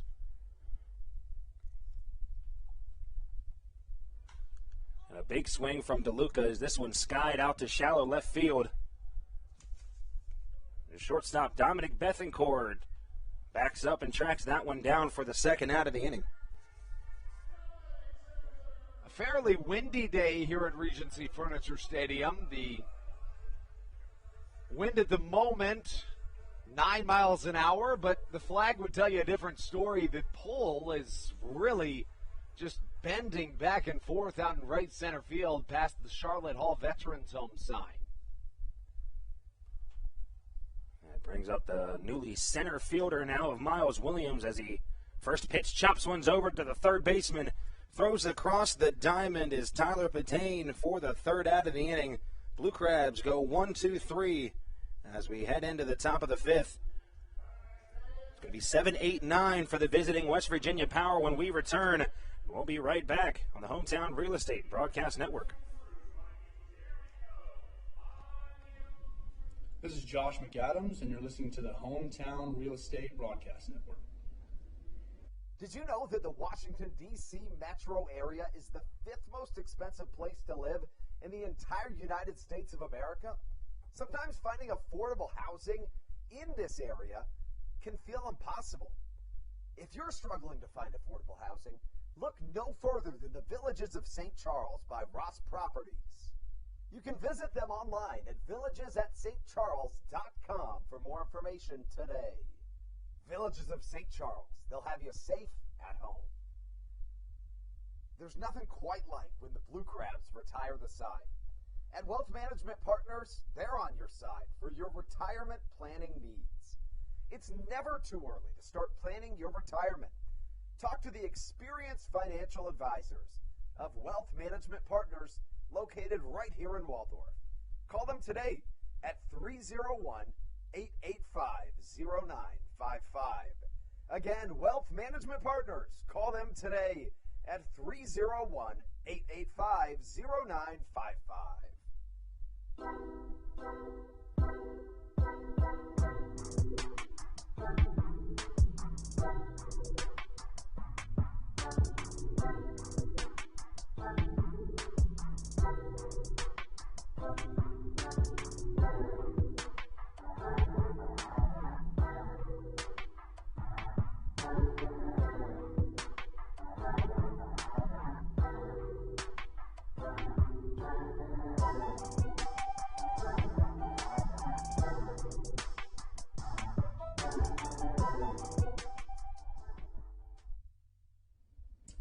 This is Kent Blackstone, and you're listening to the Hometown Real Estate Broadcast Network. Colt Mahoney back on the mound for the Southern Maryland Blue Crabs here in the top of the fifth inning. As Dominic Bethencourt, the shortstop, is going to lead it off for the visiting West Virginia Power. He's 0 for 0 on the day so far with a walk, and then eventually came around to score back in the third inning. As we saw a little bit of Dalton Geeky warming up in the Blue Crabs bullpen. Saw him warming up a little bit yesterday as well, but didn't come in the game. As first pitch swinging is Bethencourt over the shortstop, Michael Baca. We talked about it yesterday, Andrew. That's the wrong guy in the infield to hit it to at the moment, as he has really been a star with that glove over in the shortstop position. There's no question about it. In fact, I would argue that even though there is no Atlantic League All-Star game due to the COVID-19 pandemic this season, if there was one, I think he would be very deserving of a spot on that team. Top 20 in the league in batting average, and has been among the best defenders in the Atlantic League. And the first pitch to the 8-hole batter, Alfonso Reyda, misses out of the zone for ball one. You know, we talked about it a lot earlier in the season that anybody who played at shortstop for the Blue Crabs this year had massive shoes to fill, taking place of Edwin Garcia, the back-to-back reigning Rawlings Gold Glove winner. Now, Baca, of course, I mean, nobody can really fill those shoes, but Baca's done about as good a job as you can. He has been unbelievable defensively. You know, before Baca came and joined this Blue Crabs roster, we saw Kent Blackstone in there a little bit and Will Decker at second base. I think Blackstone did a solid job over at shortstop, was able to get the job done, but once Baca came in, it just kind of showed who was the better one at that position, and I think this middle infield works really well together. Yeah, I think you said it right there, and that Blackstone appears to feel really comfortable at second base. And looking at strike three is the catcher, Alfonso Reyda. As quickly, Colt Mahoney comes back out on the mound and gets 2 quick outs to start the top of the fifth. Outside of that jam Mahoney found himself in the top of the third inning, he's been unbelievably good. The bases were loaded with no outs. Scott Kelly drove in a run on a sacrifice fly, but after working out of that, Mahoney's been awesome. First pitch swinging is the left fielder, Joe Quiones.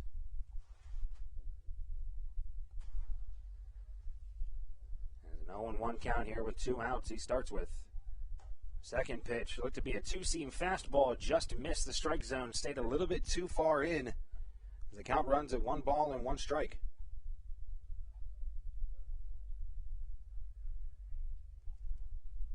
The 1-1 pitch, fastball fouled off by the left fielder. So once again, Colt Mahoney doing a nice job getting ahead in most of the counts he's seen today. In the first 2 innings, he only went down in the count 1 time to a batter. Other than that, every time they got out or got on, he was ahead. So a nice job really taking command of that mound.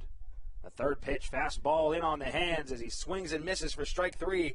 Colton Mahoney struts back to the dugout as the Blue Crabs have 9-1-2 coming up with Jake Lucci, Michael Baca, and Kent Blackstone.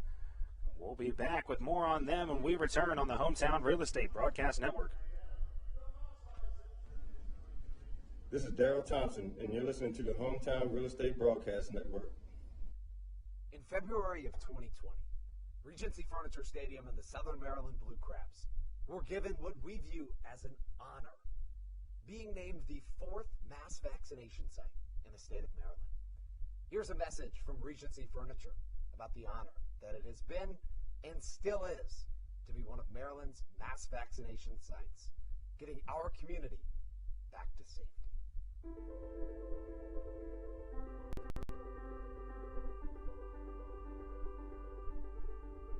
During these times of uncertainty, it helps to know there are things we can control to help ourselves and others. For me, it presents the hope that soon enough my friends and family will be together again.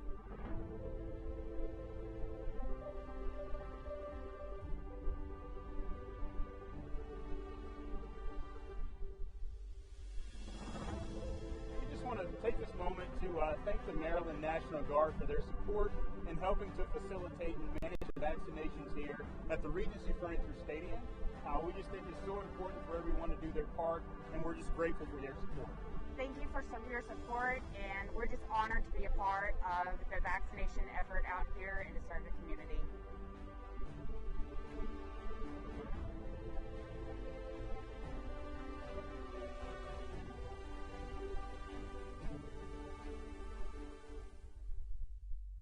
Whether it's Chris Paul, Cliff Paul, Aaron Rodgers, or even the son of a former Blue. This is Kent Blackstone, and you're listening to the Hometown Real Estate Broadcast Network. Brett Clark back on the mound for the visiting West Virginia Power, as both of these starting pitchers have done a nice job so far, despite both giving up a run in the third. As the 9-hole batter, Jake Lucci, will lead it off for the Blue Crabs in the bottom of the fifth inning, as he looks at a first pitch ball to start the at-bat.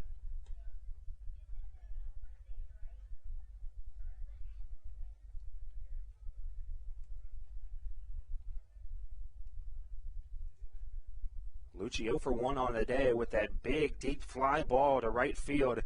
Off the bat, it looked like it was going to be a 3-run home run for the 9-hole hitter, but as we talked about, the right fielder, Reimer Liriano, able to get back and track that one.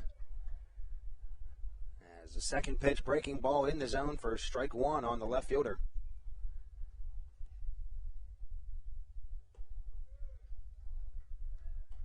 1-1 in the count on Lucci. Third pitch, that one misses the zone as well. The count runs to 2 balls and 1 strike. Talk about Lucci being a guy that started for a little bit on this team, and then once the Blue Crabs acquired Miles Williams, kind of saw him getting a little bit less playing time. But when he gets thrown into a game in situations like this, when they need an outfielder, he comes in clutch. He had an RBI base hit yesterday in the first game. Lucci rips one down the left field line. It goes perfectly placed. Jake Lucci rounding first, heading into second. Looks like he might take third as the ball bounces off the wall in left field. Jake Lucci strolls into second base with a no-out double to lead off the bottom of the fifth. You really can't ask for much more out of your 9-hole hitter coming up to lead off this inning in a tie ball game, in a game that Southern Maryland really needs a win in. Leading off with a double to bring up Michael Baca is exactly what the doctor ordered for Stan Clyburn and the Blue Crabs. We talk about it a lot on these broadcasts. Something we like to see is that lineup just turn over, and that's exactly what Jake Lucci did there. As we saw Michael Baca in the last inning of the second game yesterday, led off with a big double in left center field. Baca has some power in this leadoff spot. Anything in the grass, presumably should bring Lucci home from second. He lays down a bunt. This one kind of sits in front of the pitcher. Brett Clark is going to make the throw over to first. Michael Baca is out, but the sacrifice bunt works as Jake Lucci is standing on third base. Yeah, that's a beautifully executed sacrifice bunt, especially showing off the character of individual Michael Baca is. A lot of guys, especially somebody that's on a tear like Baca is right now, would want to hit with a runner in scoring position and no outs, but he gives up his own at-bat. And now 90 feet away from a go-ahead run is Jake Lucci at third base. That's what we talked about before the game. In order for the Blue Crabs to come out of here with a series win, just everyone needs to do their job in that lineup and produce where they can. Michael Baca did just that. Now the West Virginia Power have the infield in on the grass for the second baseman, Kent Blackstone. Blackstone 0 for 1 on the day, had a strikeout in the first and then a walk back in the third. There's a big swing on a breaking ball in the dirt, gets him in an 0-2 hole fairly quickly.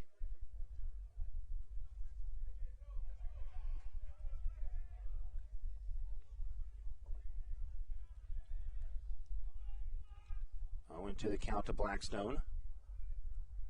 Jake Lucci waiting at third base. A breaking ball low and away out of the zone for ball 1 as the count runs to 1-2. Blackstone 0 for 1 to this point in the game. Reached on a walk his last time up. That was in the third. Struck out swinging in the first. Now the 1-2 pitch from Brett Clark. And a big swing on a high outside fastball.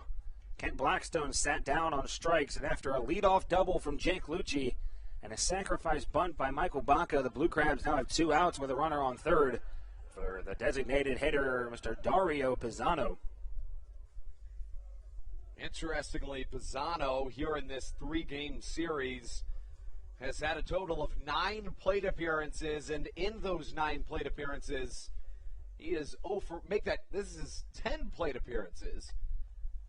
He is 0 for 1 in those 10 plate appearances. He's drawn 7 walks, and he has a sac fly as well as a fielder's choice. You can't talk about that stat enough because of how bizarre it is, and just it goes to show, Dario Pisano, great eye up there at the plate. Does a nice job waiting for the pitch he likes to see. As an 0-1 count, he starts with the pitch from Clark. This ball in on the hands, lifted deep down the left field line, but that one's going to get foul and on top of the Legends Club here at Regency Furniture Stadium. As Dario Pisano is now in an 0-2 hole with 2 outs.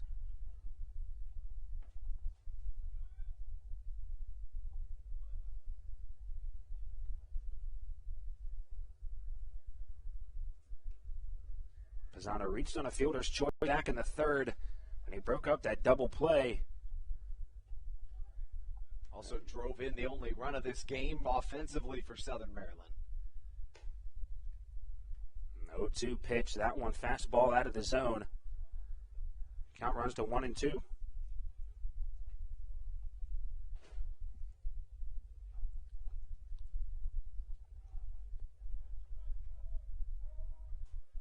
Pisano calls time at the plate. Pisano's a guy that gets on base a lot, especially with runners in scoring position. His on-base percentage with runners in scoring position, .476. A big swing as that one's grounded back up the middle. Clark able to just throw his glove out there and knock it down as he'll run over and just flip it over to the first baseman, Edwin Espinal, for the 3rd out of the inning. A leadoff double from Jake Lucci, and then a sac bunt brings him to 3rd, but unable to score. As we head into the top of the 6th inning, going to be the leadoff batter, Scott Kelly, leading it off for the West Virginia Power. And we'll be right back with more here on the Hometown Real Estate Broadcast Network.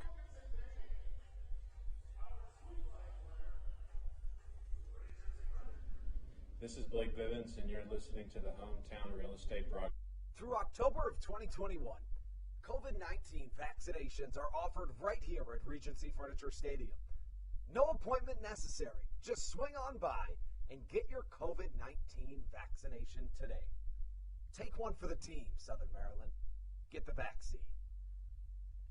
Dyson Building Center is one of the oldest family-owned and operated hardware, lumber, and building supply stores in Southern Maryland. They are located in St. Mary's County, on Route 5 in Great Mills. Dyson's has an expansive and diverse inventory to help you with all of your home improvement and project needs. Whether you're new to the world of DIY, a tried and true DIY professional, or somewhere in between, the friendly and experienced staff at Dyson Building Center is ready and willing to help you today.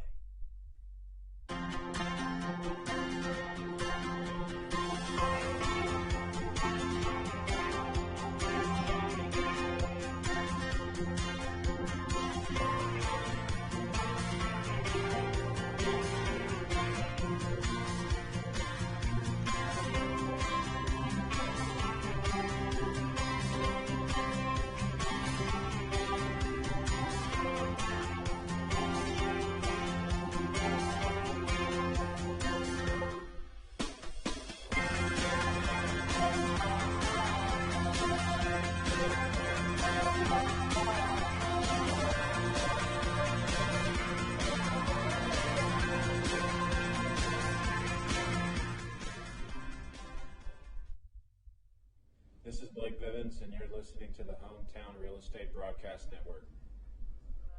Scott Kelly leading things off here for the visiting West Virginia Power, as we're still tied at 1 run apiece here heading into the top of the 6th inning. Both teams with 3 runs each. With the West Virginia Power 2 errors to the Blue Crabs none. As Kelly 0 for 1 on the day, had a sac fly that scored Dominic Bethencourt back in the 3rd and then flew out to the center fielder of Miles Williams back in the first. As he looks at a first pitch strike as we start the top of the second inning. Now one ripped over to the shortstop, Michael Baca, fielded backhanded. Nice play for the out number one. First off, unbelievable play by Baca once again. But, you know, we talk about these missed opportunities for Southern Maryland offensively. And over the course of the Blue Crabs' 16-6 stretch in which they really turned their season around, that was still happening. There were still a lot of missed opportunities in that stretch, but the offense found ways to win, coupled with really good pitching and defense. But as the team begins to come back down to earth, 3-4 in their last 7, you're going to need to come up big when you have leadoff doubles and get a man to third base on a sac bunt. We've seen that now 3 or 4 times in this homestand with huge innings that could have been for the Blue Crabs that have been just missed opportunities. It's tough accidentally falling back into your old ways, but we see that a lot with any major league, any professional sports team anywhere. You know, teams just tend to follow patterns, and it's all right. It's ended up working out. As the ground ball over to Josh McAdams, looked like it took a bad hop off of that lip in front of him at third as he wasn't able to gather that one up and get it over to first base. Now we got a runner on with one away. First error of the game for Southern Maryland defensively. You said it. Really difficult play with a bizarre hop that came up and nearly hit him in the face. I was thinking his arm was going to be able to compensate against Elmer Reyes, but Reyes is able to beat it out. And you know, Andrew, it almost did. He still had time to pick the ball up and throw it over. He only missed him by maybe a step and a half. That's going to bring up the 3-hole batter of Alberto Calasbo, who is 0 for 1 on the day. He grounds that one hard to Alex Crosby. Crosby dives to make the play, tags first with his glove, fires it over to Michael Baca for the tag with a double play. Once again, that's the 4th one of the day. We mentioned it earlier. The Blue Crabs earlier this year found themselves in a situation in which they turned 4 double plays in a game. They've done it again. That is tied for the most in a single Atlantic League game dating back to 2017. Incredible stretch for Southern Maryland defensively. We'll be right back with the Blue Crabs coming up to hit, looking to take the lead here in the bottom of the 6th inning. It's going to be David Harris, Alex Crosby, and Josh McAdams when we return on the Hometown Real Estate Broadcast Network. This is Greg Ferreira, and you are listening to Hometown Real Estate Broadcast Network. Hey, Blue Crabs fans. Make sure to visit the All-American Steakhouse and Sports Theater at 35 St. Patrick's Drive, right here in Waldorf, for some great food with great friends. Their steaks are fresh, hand-cut, in-house daily, as well as many other fresh seafood, chicken, and beef options. They offer outdoor and indoor dining, available each and every day, along with the same great menu to go if you would like. Please visit them online at www.theallamericansteakhouse.com. That's www.theallamericansteakhouse.com. You can also visit them on Facebook or Instagram. They have daily specials that you just can't pass up. Thank you, Blue Crabs fans. When you need a win on the road, don't get left stranded. Make AAA part of your roster, and you'll always have someone on deck ready to get you home. AAA also offers car care, insurance, and travel services, and has stores conveniently located for Blue Crabs fans in Brandywine, Crofton, and Alexandria. Don't forget to ask them about membership discounts for military and first responders. Please visit AAA.com to learn more or to find a AAA location near you.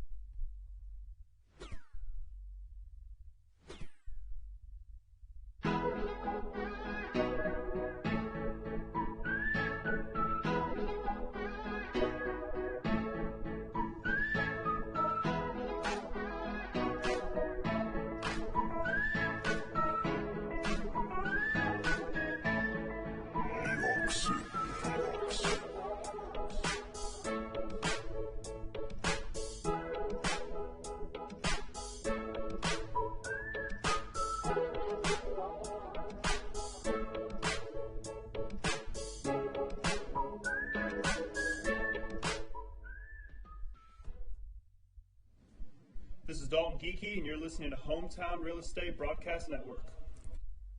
New pitcher on the mound for the visiting West Virginia Power, as it's going to be number 49, Max Povsey, the 6'8", 185 right-handed pitcher from Cary, North Carolina. The MLB veteran comes in the game with a 1-1 tie.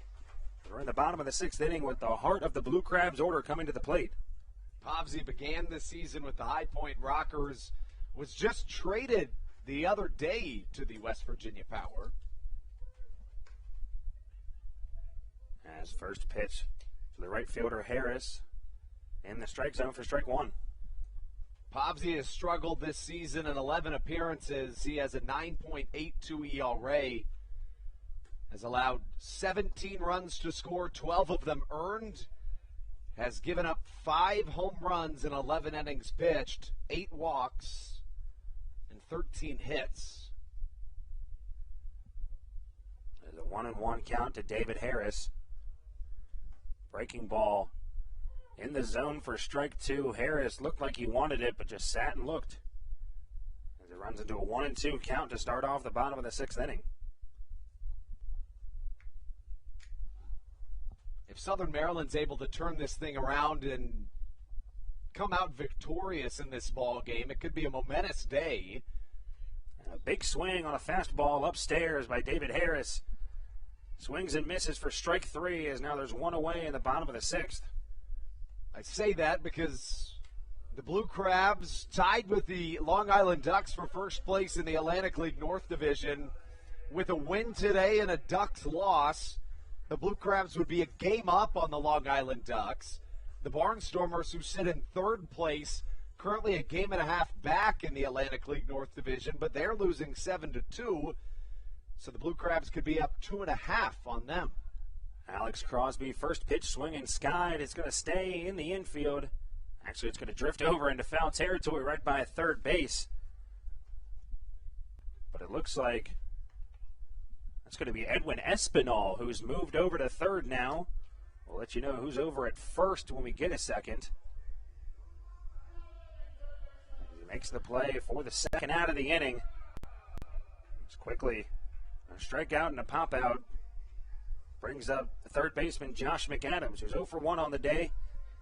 Struck out looking back in the fourth inning and then reached on a walk. Got left on third back in the first.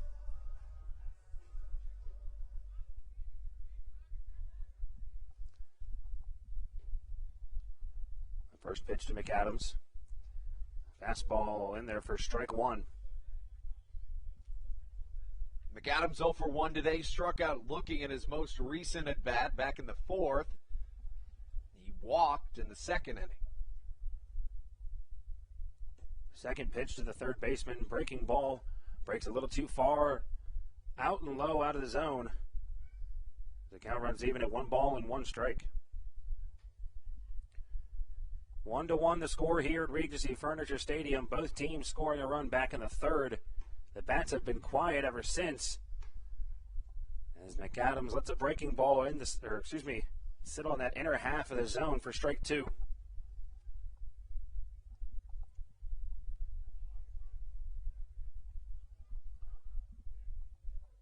One and two pitch.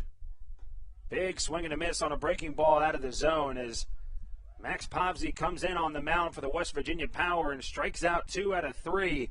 As we head into the top of the seventh inning. Andrew Banstra going to come back on the mic when we return on the Hometown Real Estate Broadcast Network.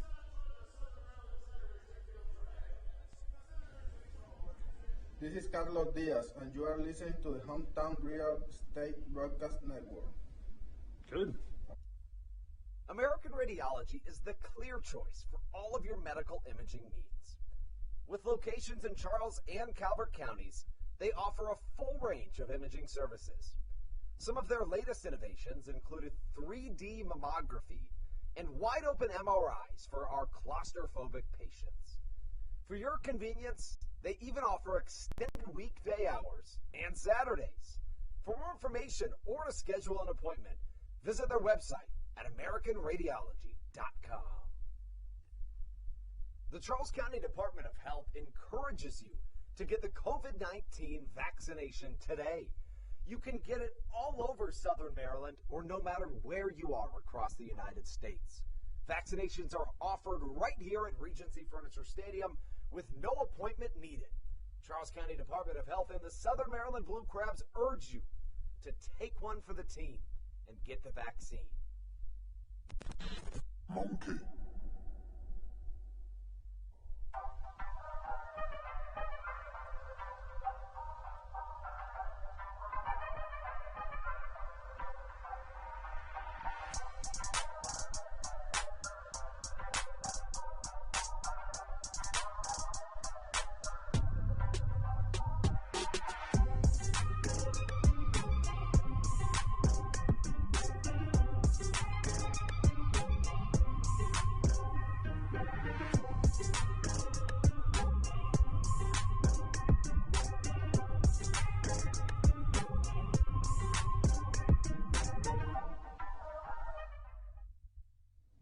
This is Dario Pisano, and you're listening to the Hometown Real Estate Broadcast Network. Colton Mahoney out for his 7th inning of work. The right-hander has the opportunity to work deeper into a game than he has in all of 2021. With that being said, it would be the deepest he's worked since 2019 after an off year due to COVID in 2020. He'll face the 4-5-6 of this West Virginia Power lineup, coming in the form of Reamer Liriano, Edwin Espinal, and most likely a pinch hitter. Josh McAdams on a two-hopper to the left side, throws across the infield, scooping it out of the dirt is Alex Crosby. One pitch, one out, as Mahoney continues to roll here on a Sunday afternoon. Andrew, growing up being a first baseman myself, there's nothing better than just seeing a beautifully executed pick over at first base. A nice job by Alex Crosby, and an even better job by Josh McAdams. You can see drop-stepped a little bit just to make sure he got a good bounce on that ball, and it would make the play at first. You know, I was a first baseman growing up, and that's the reason I always make a point of mentioning when a first baseman scoops one out of the dirt, because although Crosby made it look easy, it is no easy task. With that out, Mahoney has now, like we mentioned, worked deeper into this game than he has in any game all season. Edwin Espinal at the plate, fouls one away.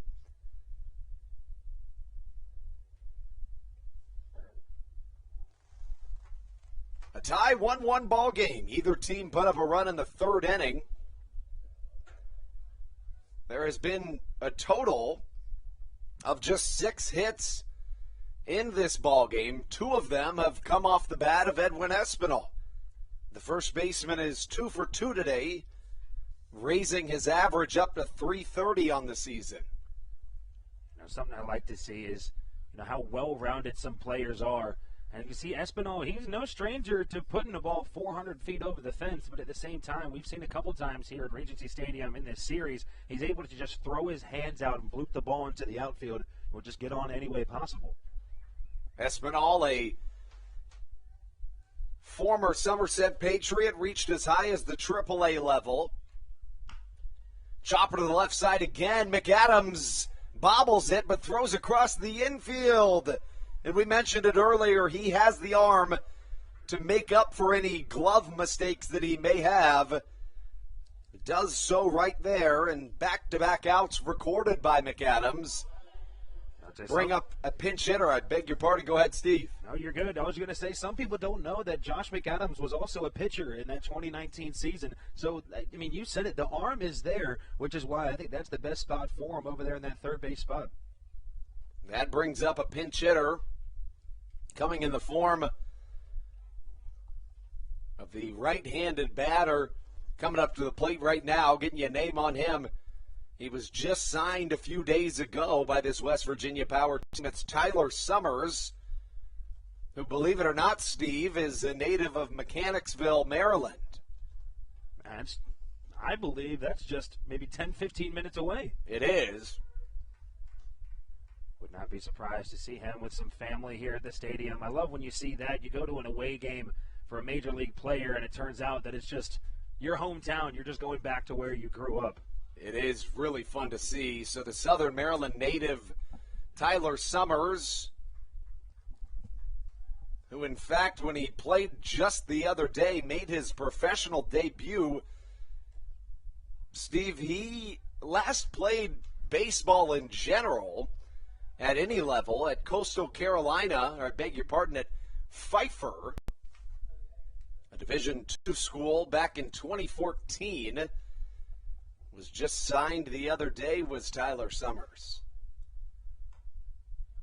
Cutter off the outer edge, misses, and the count 3 balls and a strike to Southern Maryland native Summers.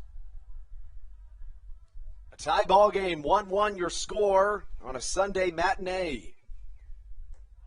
Ball number 4 misses outside, and Summers is aboard with a 2-out walk.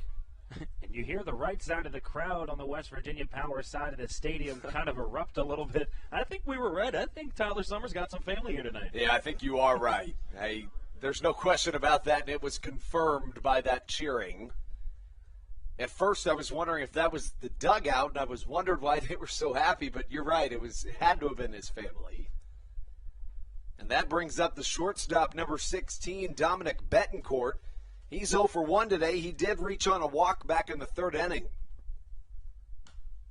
Fastball fouled the other way for strike number 1. To this point in the ball game, Colton Mahoney has pitched 6 2/3 innings. The right-hander has been exceptional for the Blue Crabs here today. Has walked 3 batters, allowed just 3 hits, 1 run. It was earned. The bases were loaded with no outs in the 3rd inning for the West Virginia Power, but all they got was a sac fly. A double play was turned in that inning. 1 of 4 here today for the Blue Crabs.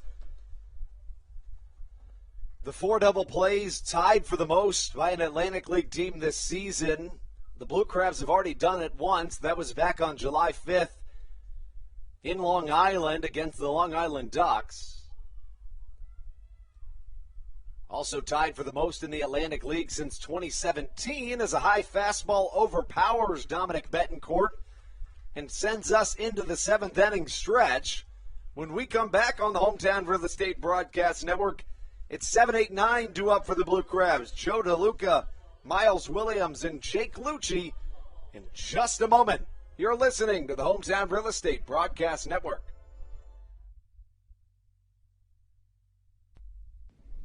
This is Jake Lucci, and you're listening to the Hometown Real Estate Broadcast Network. Dyson Building Center is one of the oldest family-owned and operated hardware, lumber, and building supply stores in Southern Maryland. They are located in St. Mary's County on Route 5 in Great Mills. Dyson's has an expansive and diverse inventory to help you with all of your home improvement and project needs. Whether you're new to the world of DIY, a tried and true DIY professional, or somewhere in between, the friendly and experienced staff at Dyson Building Center is ready and willing to help you today. In February of 2020, Regency Furniture Stadium and the Southern Maryland Blue Crabs were given what we view as an honor, being named the 4th mass vaccination site in the state of Maryland. Here's a message from Regency Furniture about the honor that it has been and still is to be one of Maryland's mass vaccination sites, getting our community back to safety.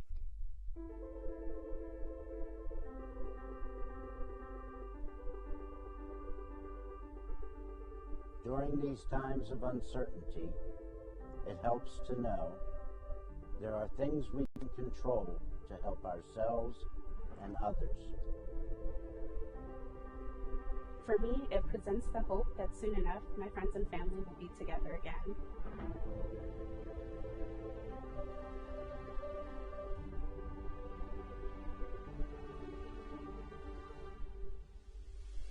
I just want to take this moment to thank the Maryland National Guard for their support in helping to facilitate and manage the vaccinations here at the Regency Furniture Stadium.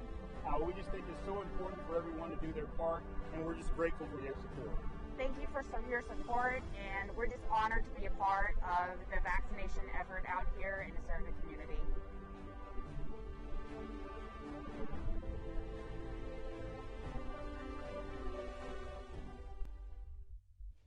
Jake Marshall, and you're listening to the Hometown Real Estate Broadcast Network. We take you into the bottom of the 7th inning of baseball here on the Hometown Real Estate Broadcast Network. A newcomer onto the mound for the West Virginia Power, coming in the form of Edwin Chiarte. The right-hander is no stranger to the Atlantic League, as he comes on the mound in his 3rd season in the Atlantic League. The first 2 with the Somerset Patriots this season as a member of the West Virginia Power. The right-hander is 3-0 with a 4.03 ERA. In 14 appearances, he's issued 22 1/3 innings of work. He's allowed 10 earned runs, 6 unearned runs. The walk numbers are higher than you'd like if you're the pitching coach, Paul Menhart. The right-hander's walked 19 batters in 27 innings of work over the course of his Atlantic League career. This season, 15 batters in just over 22 innings. The walks plus hits per inning at 1.61, having allowed 21 walks. Make that hits this season. The switch-hitting catcher, Joe DeLuca, takes on the inside, and the count, 2 balls and a strike.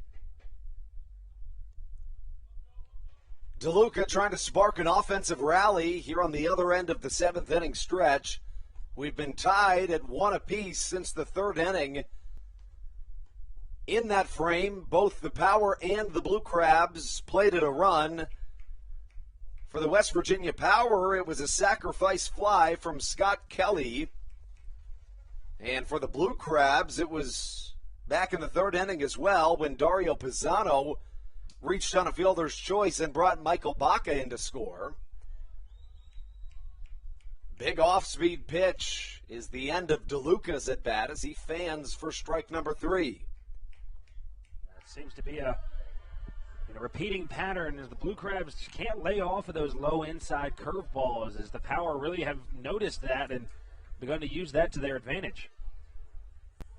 Michael Baca has reached 3rd base twice in this game. In the 3rd inning, he led things off by reaching on an error, then stole 2nd base and got to 3rd on an error. Baca again in the 5th reached 3rd and was unable to score, so he's been the mover and shaker for Southern Maryland here today in a couple of big plays. Currently in the hole for Southern Maryland. Miles Williams up to the plate, the right-handed batsman, a native of Baton Rouge, Louisiana, grew up in the Los Angeles area. And it looks like time has been called. Somebody needs water. I don't know who it is. It may be the home plate umpire. It is exceptionally hot here today. Maybe it's the catcher. It is. It's Alfonso Reyda, who's down on both knees requesting water from the athletic trainer for this West Virginia Power team. It looks like he might be cramping up a little bit there behind the plate. Tries to stretch out his legs a little bit. You can see the trainer and one of the West Virginia Power coaches just going out there looking at him. And it looks like they're going to call down to the bullpen and request a substitution for their catcher. With that being said, we'll give Reyda a moment to recover and come right back to you on the Hometown Real Estate Broadcast Network.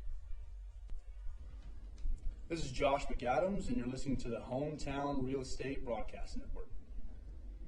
Did you know that the Washington, D.C. metro area is the 5th most expensive place to live in the entire United States of America? Sometimes finding affordable housing in this area can feel impossible. If you're struggling to find affordable housing, look no further than the Villages of St. Charles by Ross Properties. You can visit them online at villagesatstcharles.com for more information today. Villages of St. Charles, they'll have you safe at home. There's nothing quite like when the Blue Crabs retire the side.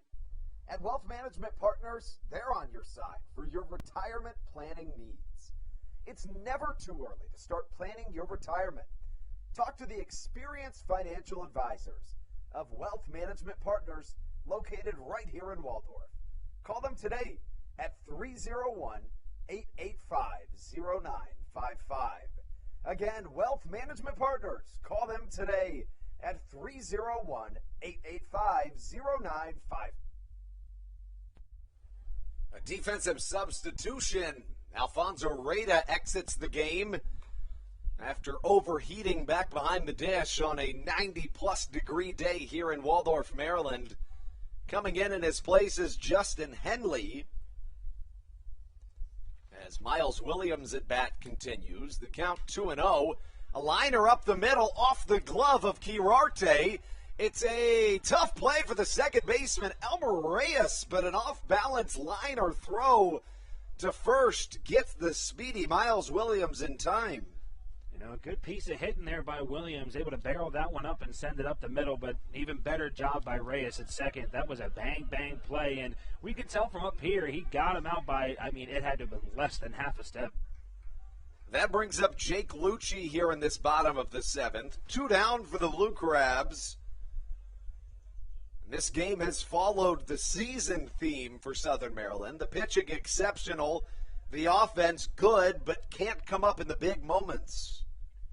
Jake Lucci had that double rip down the left field line in his last at bat. We talk about it all the time. That left center power alley is his bread and butter. He can go opposite field. As you can see, it's wide open there. A big gap in between the third baseman and the shortstop for the West Virginia Power.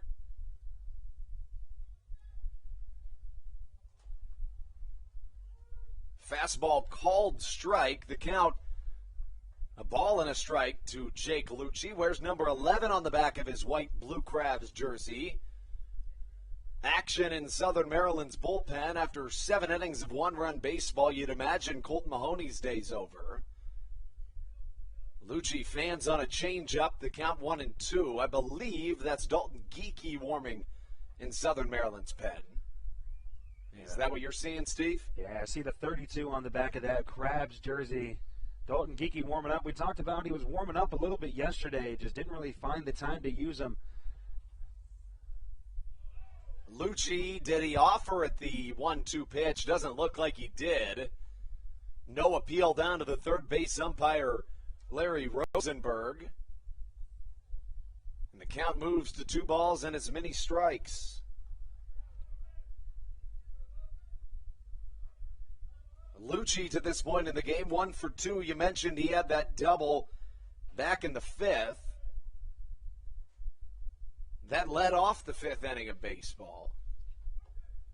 Another changeup, swung on and miss from Jake Lucci. And we go down through 7 innings with a 1-1 ball game.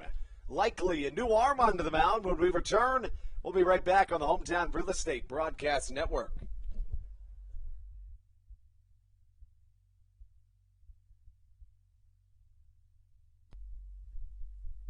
Hey Blue Crabs fans, make sure to visit the All-American Steakhouse and Sports Theater at 35 St. Patrick's Drive, right here in Waldorf, for some great food with great friends.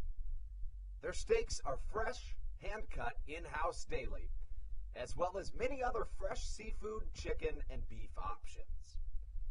They offer outdoor and indoor dining, available each and every day, along with the same great menu to go if you would like. Please visit them online at www.theallamericansteakhouse.com. That's www.theallamericansteakhouse.com. You can also visit them on Facebook or Instagram. They have daily specials that you just can't pass up.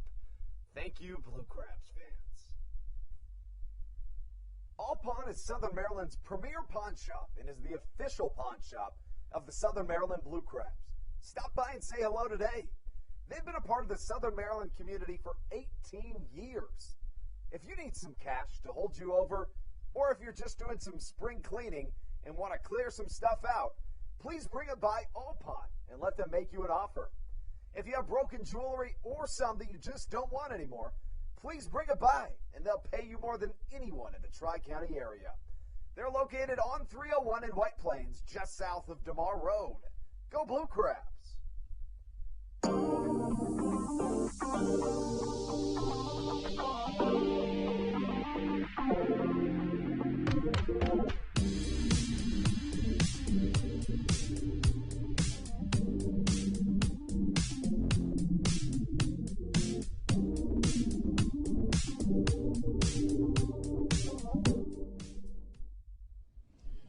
Patrick Baker, and you're listening to the Hometown Real Estate Broadcast Network. Colton Mahoney back out for his 8th inning of work. Mentioned coming into today's ball game that the deepest he had worked in a game in 2021 was all of 6 innings. The right-hander did that in his most recent appearance, going 6 innings, allowing 3 earned against the Gastonia Honey Hunters en route to a win. Here today, working into his 8th frame of baseball, doing so against Justin Henley. Hard hit to the right side. Alex Crosby, underhand toss to a covering Colton Mahoney, records the first out of this 8th inning of baseball. That was Henley's first plate appearance here today after coming in as a defensive substitution after Alfonso Reyda overheated behind the dish. Wishing the best for him. Joe Quinones comes up to the plate. He's 1 for 2 today, singled back in the 3rd. First pitch from Mahoney, a changeup swung on and missed. The count 0-1. Top of the 8th, the score 1-1. The Powers scored in the top of the 3rd on a sacrifice fly from Scott Kelly, who awaits on deck. In the bottom of the 3rd, Southern Maryland responded with one of their own when Dario Pisano reached on a RBI fielder's choice. But that's the only scoring we've seen here today in a swiftly moving baseball game. The 1-1 misses outside, and working ahead in the count is number 6, Joe Quinones. The left-handed hitter,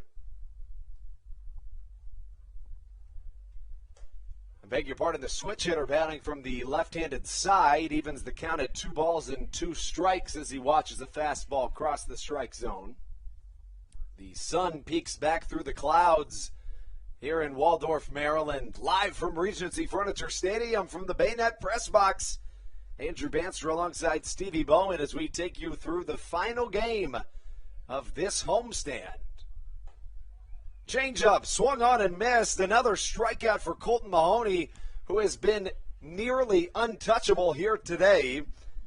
Really, the only trouble he ran into was back in the 3rd inning. I beg your pardon. Yes, back in the 3rd inning. The bases were loaded with no outs. A sacrifice fly from the man walking up to the plate, Scott Kelly, made it a 1-0 ball game, but immediately the Blue Crabs middle infield turned one of their 4 double plays today. Those 4 double plays, the second time Southern Maryland has turned that many this season, and the most in the Atlantic League since 2017 in a single game. First pitch to Scott Kelly, line down the left field line, foul, bouncing off of the Jenkins Enterprise sign in the Blue Crabs bullpen. Quickly falling behind in the count, 0-1 on a long strike. That strikeout for Colton Mahoney, his 6th of the day. He came into this day with an ERA north of 7.50. He's seen that dip all the way down to 5.9.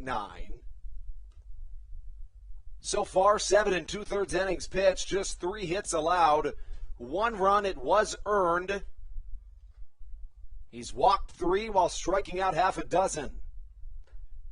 Changeup outside corner, called strike 2 as the count works to a ball and 2 strikes. Colton Mahoney looking for a 1-2-3 top of the 8th inning to give his offense a chance to score in the bottom half. The 1-2 incoming. Ball in the dirt gets away from Joe DeLuca. And the overlasting effects of the former steal of first base rule coming down from that dugout. You could hear somebody saying, run, run, run. Of course, in 2019, that was an MLB rule change. Mahoney, fastball outside corner, called strike number 3. His 7th strikeout of the day. The right-hander has been spectacular in a Sunday series finale. When we come back, it's the top of the order for Southern Maryland.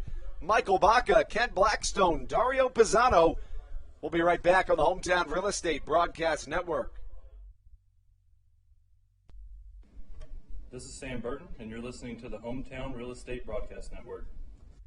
Chick-fil-A of Charles County has been a proud supporter of the Southern Maryland Blue Crabs since their inception in 2008. For years, they have sponsored the Southern Maryland Blue Crabs, America's prisoners of war and missing in action. In between the second inning of each game, there is a moment of silence brought to you by Chick-fil-A. The Southern Maryland Blue Crabs appreciate and respect not only Chick-fil-A, but all of those that have served our great country. The seat that they sponsor was made possible by Chick-fil-A of Charles County. Thank you so much, and visit any of your Charles County Chick-fil-A locations today. The Charles County Department of Health encourages you to get the COVID-19 vaccination today. You can get it all over Southern Maryland or no matter where you are across the United States. Vaccinations are offered right here at Regency Furniture Stadium with no appointment needed. Charles County Department of Health and the Southern Maryland Blue Crabs urge you to take one for the team and get the vaccine.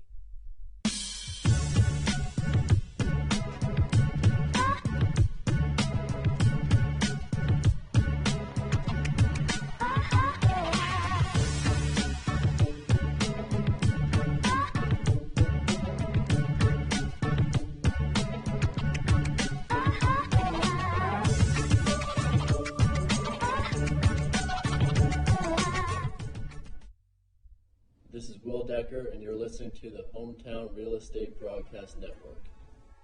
Top of the order, due up for your Southern Maryland Blue Crabs here in the bottom of the eighth as Matt Latos warms in hopes that his team will plate at least one run, giving him a save opportunity. For now, Edwin Cararte back on the mound for the West Virginia Power. As Michael Baca lines one into right field, that'll drop for at least a single. Baca thinks about extending it into a potential double, but instead steps back out onto first with a leadoff single. Nice piece of hitting there by Baca to start off the inning. That's exactly what this Blue Crabs lineup needs. They need someone to start that charge, get them going in the dugout, and I think he did just that. Baca now 1 for 3 today with the leadoff single. And that brings up Kent Blackstone. The sacrifice bunt likely in order here for Southern Maryland. In a game in which runs have been few and far between, small ball only makes sense. Blackstone does show the bunt, but misses the count 0-1. Shows bunt early this time. Third baseman Galaspo coming way in. Blackstone pulls it back, but a snow cone grab from the shortstop. He's able to nab that one out of thin air, and Baca gets back in time. That's something very hard to do, and what Blackstone just did. We've only seen a few players throughout the entire professional baseball career be able to just show bunt and pull it back as late as he did and still be able to make fantastic contact on that one. It was just a great grab by the shortstop. Yeah, the shortstop in that situation, Dominic Bethencourt, is able to jump out of the gym and take away what would have been a momentous hit for Southern Maryland. If that ball drops, you're looking at least runners at second and third with no outs. Instead, Dario Pisano comes up with a runner at first and one down. He does have the only RBI of the day for Southern Maryland.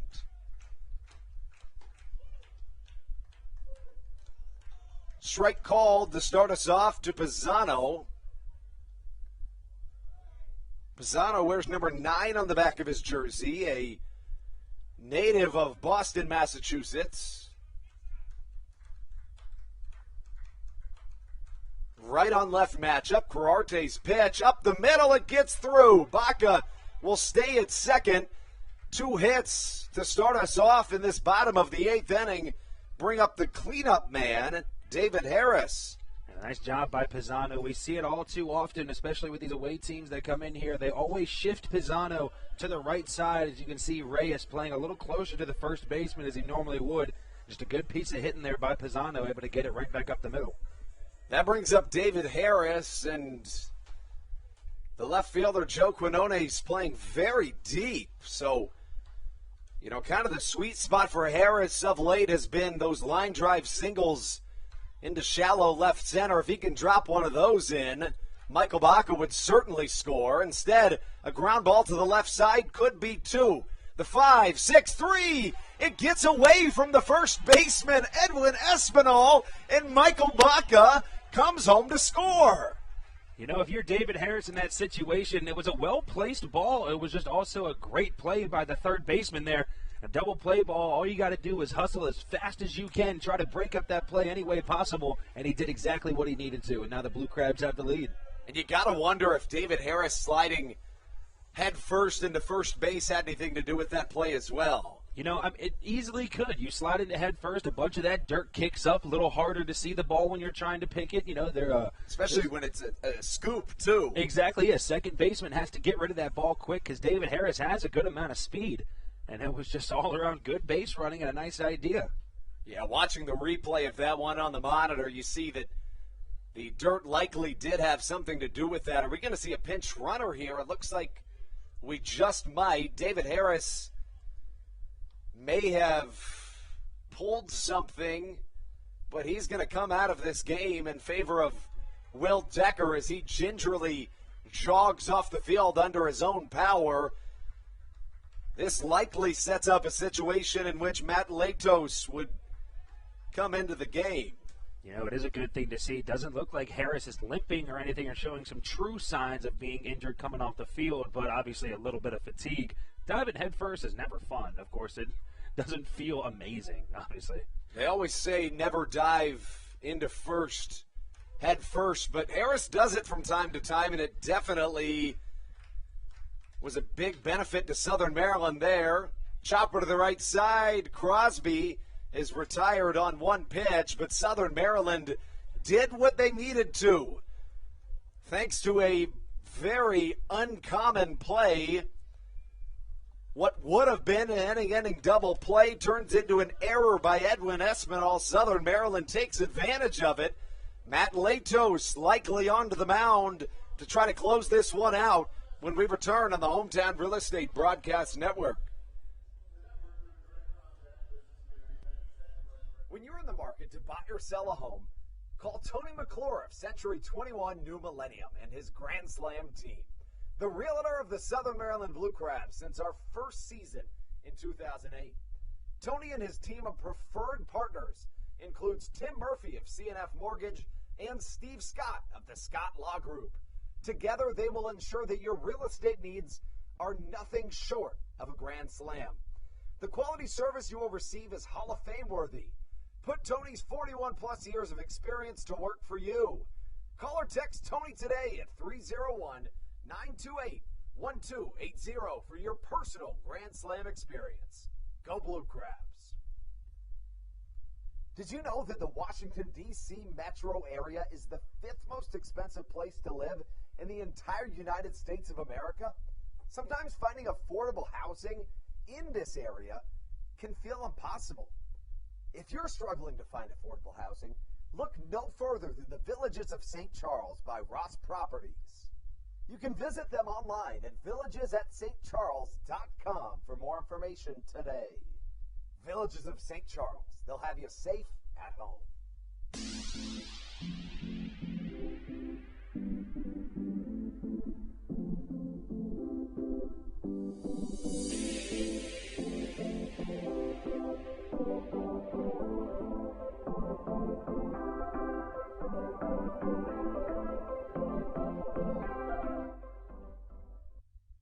This is Matt Latos, and you're listening to the Hometown Real Estate Broadcast Network. Matt Latos welcomes himself into this top of the ninth inning. Southern Maryland has a newfound lead in what was for a long time a silent game offensively, but the Blue Crabs pull ahead with a 2-1 advantage as we take you into the final inning of regulation. Couldn't ask for anybody else in this situation if you're Stan Clyburn and Darryl Thompson. The manager and pitching coach for the Blue Crabs, Matt Latos, takes the mound. The 11-year MLB veteran, Southern Maryland's closer, he is 7 for 7 in save opportunities. He was really good last night, Steve. Last night, as he came into a jam with one out, coming in that bottom of the sixth inning, came in immediately, punched out 2 batters to get his team back in the dugout. As you said it, I mean, this guy has really solidified himself in that closing spot. 7 for 7 with saves this year. The reigning Atlantic League Relief Pitcher of the Year on the season so far for Matt Latos as he issues his first pitch. A line drive to the left side, snagged out of thin air by Josh McAdams. 1 pitch, 1 out, brings up Alberto Calaspo, making it easy. Give you the numbers on Latos quickly, but first, Colton Mahoney threw a gem today. The right-handed pitcher threw 8 innings of 1-run baseball, allowed 3 hits, walked 3 while striking out 7. Second pitch of the inning for Latos does not result in an out.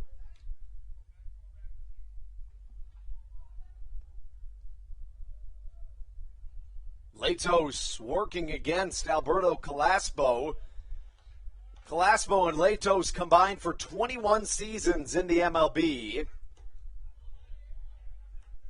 Calaspo, the batter, played in over 1,000 games at the MLB level, while Latos pitched in over 1,000 innings at the MLB level.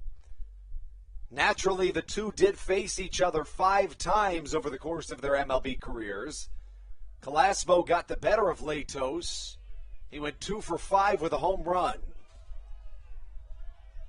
Southern Maryland wants to know where that pitch missed. It was outside, says the robot umpire, and the count 3 balls, no strikes, with the potential tying run standing in the left-handed batter's box.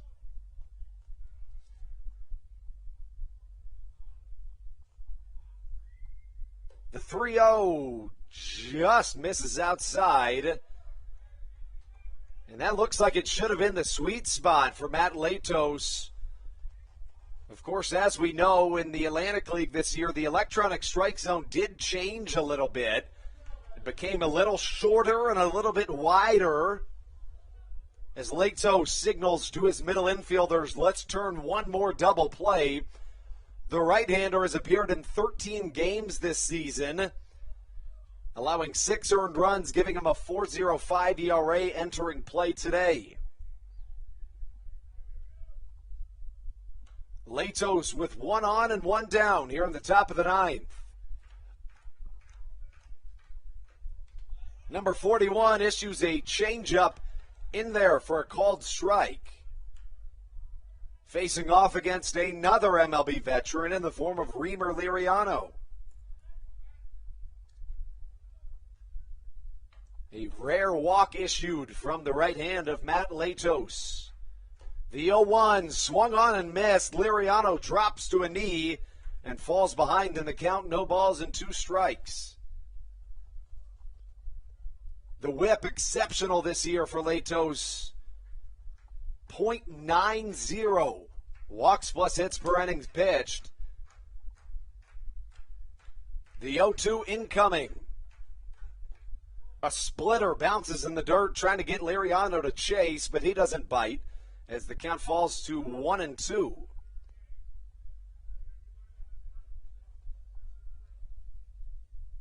Again, Latos pitched yesterday. Issued an inning and 2/3 of work. No hits while striking out 3 batters. Over his last 3 2/3 innings, as he strikes out yet another batter for out number 2 of this inning, and becomes 1 out closer to his 8th save of the season. Over his last 3 2/3 innings of work, he has not allowed a hit. He has struck out 5. That brings up Edwin Espinal, representing the final hope for this West Virginia Power team. Southern Maryland, on the other hand, on the brink of winning yet another series. The Blue Crabs have not lost a series since June the 14th. June the 15th started basically a new season for this Southern Maryland team. After beginning 4-11, they turned things around, lost or split each of their first 4 series, and have now split or won each of their last 7 if they're able to close this one out.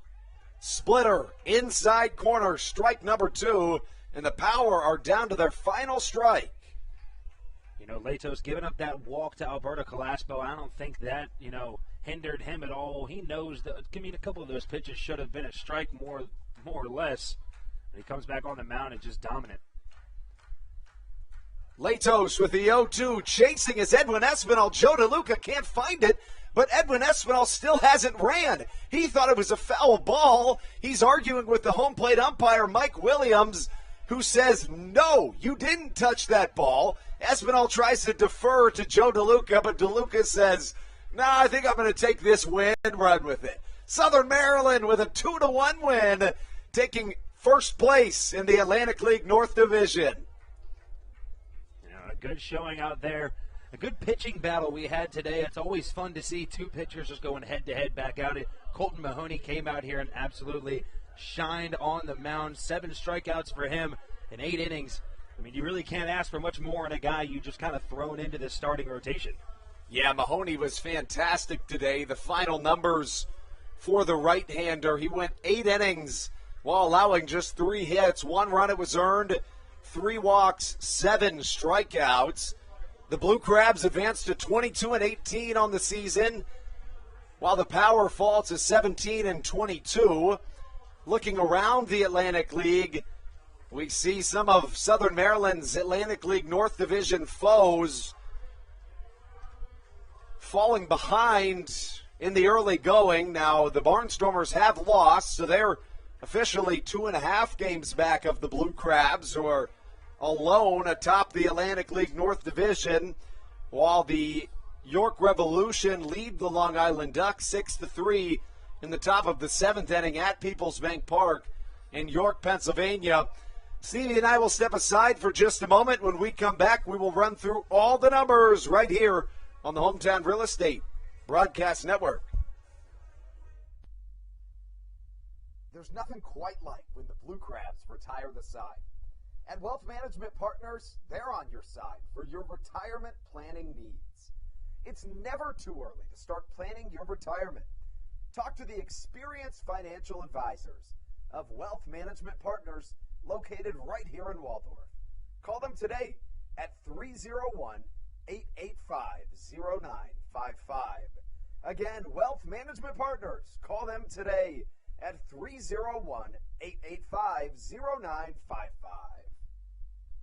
Weiss Markets is a proud sponsor of the Southern Maryland Blue Crabs and has been since their inaugural season in 2008. Weiss Markets also presents one of the Blue Crabs' best and most famous promotions every single year. Kids can get in free to every single Blue Crabs game of every single year simply by wearing a jersey, thanks to Weiss Markets. Weiss Markets can help you with all of your game day needs for a great price. Stop in at your local Weiss today. Eat better, spend less. That's wise. Weiss Markets is a proud sponsor of the Southern Maryland Blue Crabs. This is Sam Burton, and you're listening to the Hometown Real Estate Broadcast Network. Your Southern Maryland Blue Crabs come back and win this contest. The Blue Crabs, fantastic today in a 2-1 win. It was a defensive battle in a series finale that went in favor of your Southern Maryland Blue Crabs. They win 2-1 again, advancing to 22-18 on the season, while the West Virginia Power fall to 17-22 on the young campaign. After today's game, the Blue Crabs season is officially 1/3 of the way over, and the Blue Crabs have had a fantastic comeback after starting the season with some struggles. After starting the season 4-11, the Blue Crabs find themselves now having won 17 of their last 28 games. The Blue Crabs on fire of late. standing alone in the Atlantic League North Division. Let's run through a couple of numbers here on the Hometown Real Estate Broadcast Network. Again, Colton Mahoney gets the win, his third straight win. 8 innings, allowing 3 hits, 1 run that was earned, 3 walks, 7 strikeouts for the right-hander. Matt Latos comes in and gets the save. Latos, the MLB veteran, gets his 8th save and 8 opportunities this season. 1 inning, no hits, 1 walk, 2 strikeouts for the MLB veteran. On the other side of the ball, getting the start for the West Virginia Power was Brett Clark. Clark issued 5 innings of 1 run, no earned run baseball. 3 walks, 4 strikeouts, 3 hits for the right-hander. After Clark came out of the game, an MLB veteran in the form of Max Povsey came in, issued an inning of scoreless ball before Edwin Cuarte blanked the Blue Crabs in the 8th, make that the 7th, but in the 8th inning allowed 1 run. It was unearned, as were both of Southern Maryland's runs today, but you take them any way you can get them. You look back at that final run that scored. It's a very interesting play. Michael Baca singled to start off the inning. He found himself getting to second base in what could have been a inning-ending double play. David Harris slid in head first, kicked up the dust, and Edwin Espinal missed the final piece of a double play, giving the Blue Crabs the deciding second run in this series finale. Offensively for the Blue Crabs, 5 hits today gave them 2 runs. Defense was the Achilles heel of this West Virginia Power team. They had just 3 hits, giving them 1 run. They had 3 defensive errors. Michael Baca goes 1 for 3 and scores both of the runs here today for your Blue Crabs. Dario Pisano 1 for 3 with a walk and an RBI. But really it was the defense that shined here today for Southern Maryland, who picks up a much-needed win and stands alone on top of the Atlantic League North Division. Could be as much as a full game on top, depending on the outcomes of the remaining games in the Atlantic League today. It was a quick one here at Regency Furniture Stadium in front of 2,346 people here in Waldorf, Maryland. First pitch was thrown at 2:10. The game took just 2 hours and 18 minutes. Sometimes you need things to go your way. They did today for the Blue Crabs behind the dominant arm of the right-hander Colton Mahoney. Southern Maryland picks up their 22nd win of the year. After today, the Blue Crabs will head for a 6-game road trip. They won't return back to Regency Furniture Stadium all the way until July 20th. It'll be a 4-game series, including a doubleheader on the 21st against the Gastonia Honey Hunters before taking on the High Point Rockers. On this upcoming road trip, Southern Maryland will visit the Lexington Legends for a 3-game set. The Blue Crabs and the Legends with the most wins in all of the Atlantic League. After leaving Lexington, Kentucky, beginning on July 13th, Southern Maryland gets the day off tomorrow. The Blue Crabs will head to Lancaster, Pennsylvania to take on an Atlantic League North Division foe. So a big-time series for the Blue Crabs here in this homestand. A couple of rainouts coupled with a doubleheader. Southern Maryland goes 3-2 in the homestand, but it's enough to take sole possession of first place in the Atlantic League North Division. For Stevie Bowen, this has been Andrew Banstra. It, as always, has been a blast bringing you Blue Crabs baseball on the Hometown Real Estate Broadcast Network. Stay tuned with the opposing team's broadcast as the team is on the road. As for Stevie and myself, we'll see you again on July the 20th. First pitch at 6:35. Come on out to the ball game. It's our Silver Sluggers night right here on the Hometown Real Estate Broadcast Network. We will see you all soon. Stay tuned with the Blue Crabs. And remember, let's go Blue Crabs.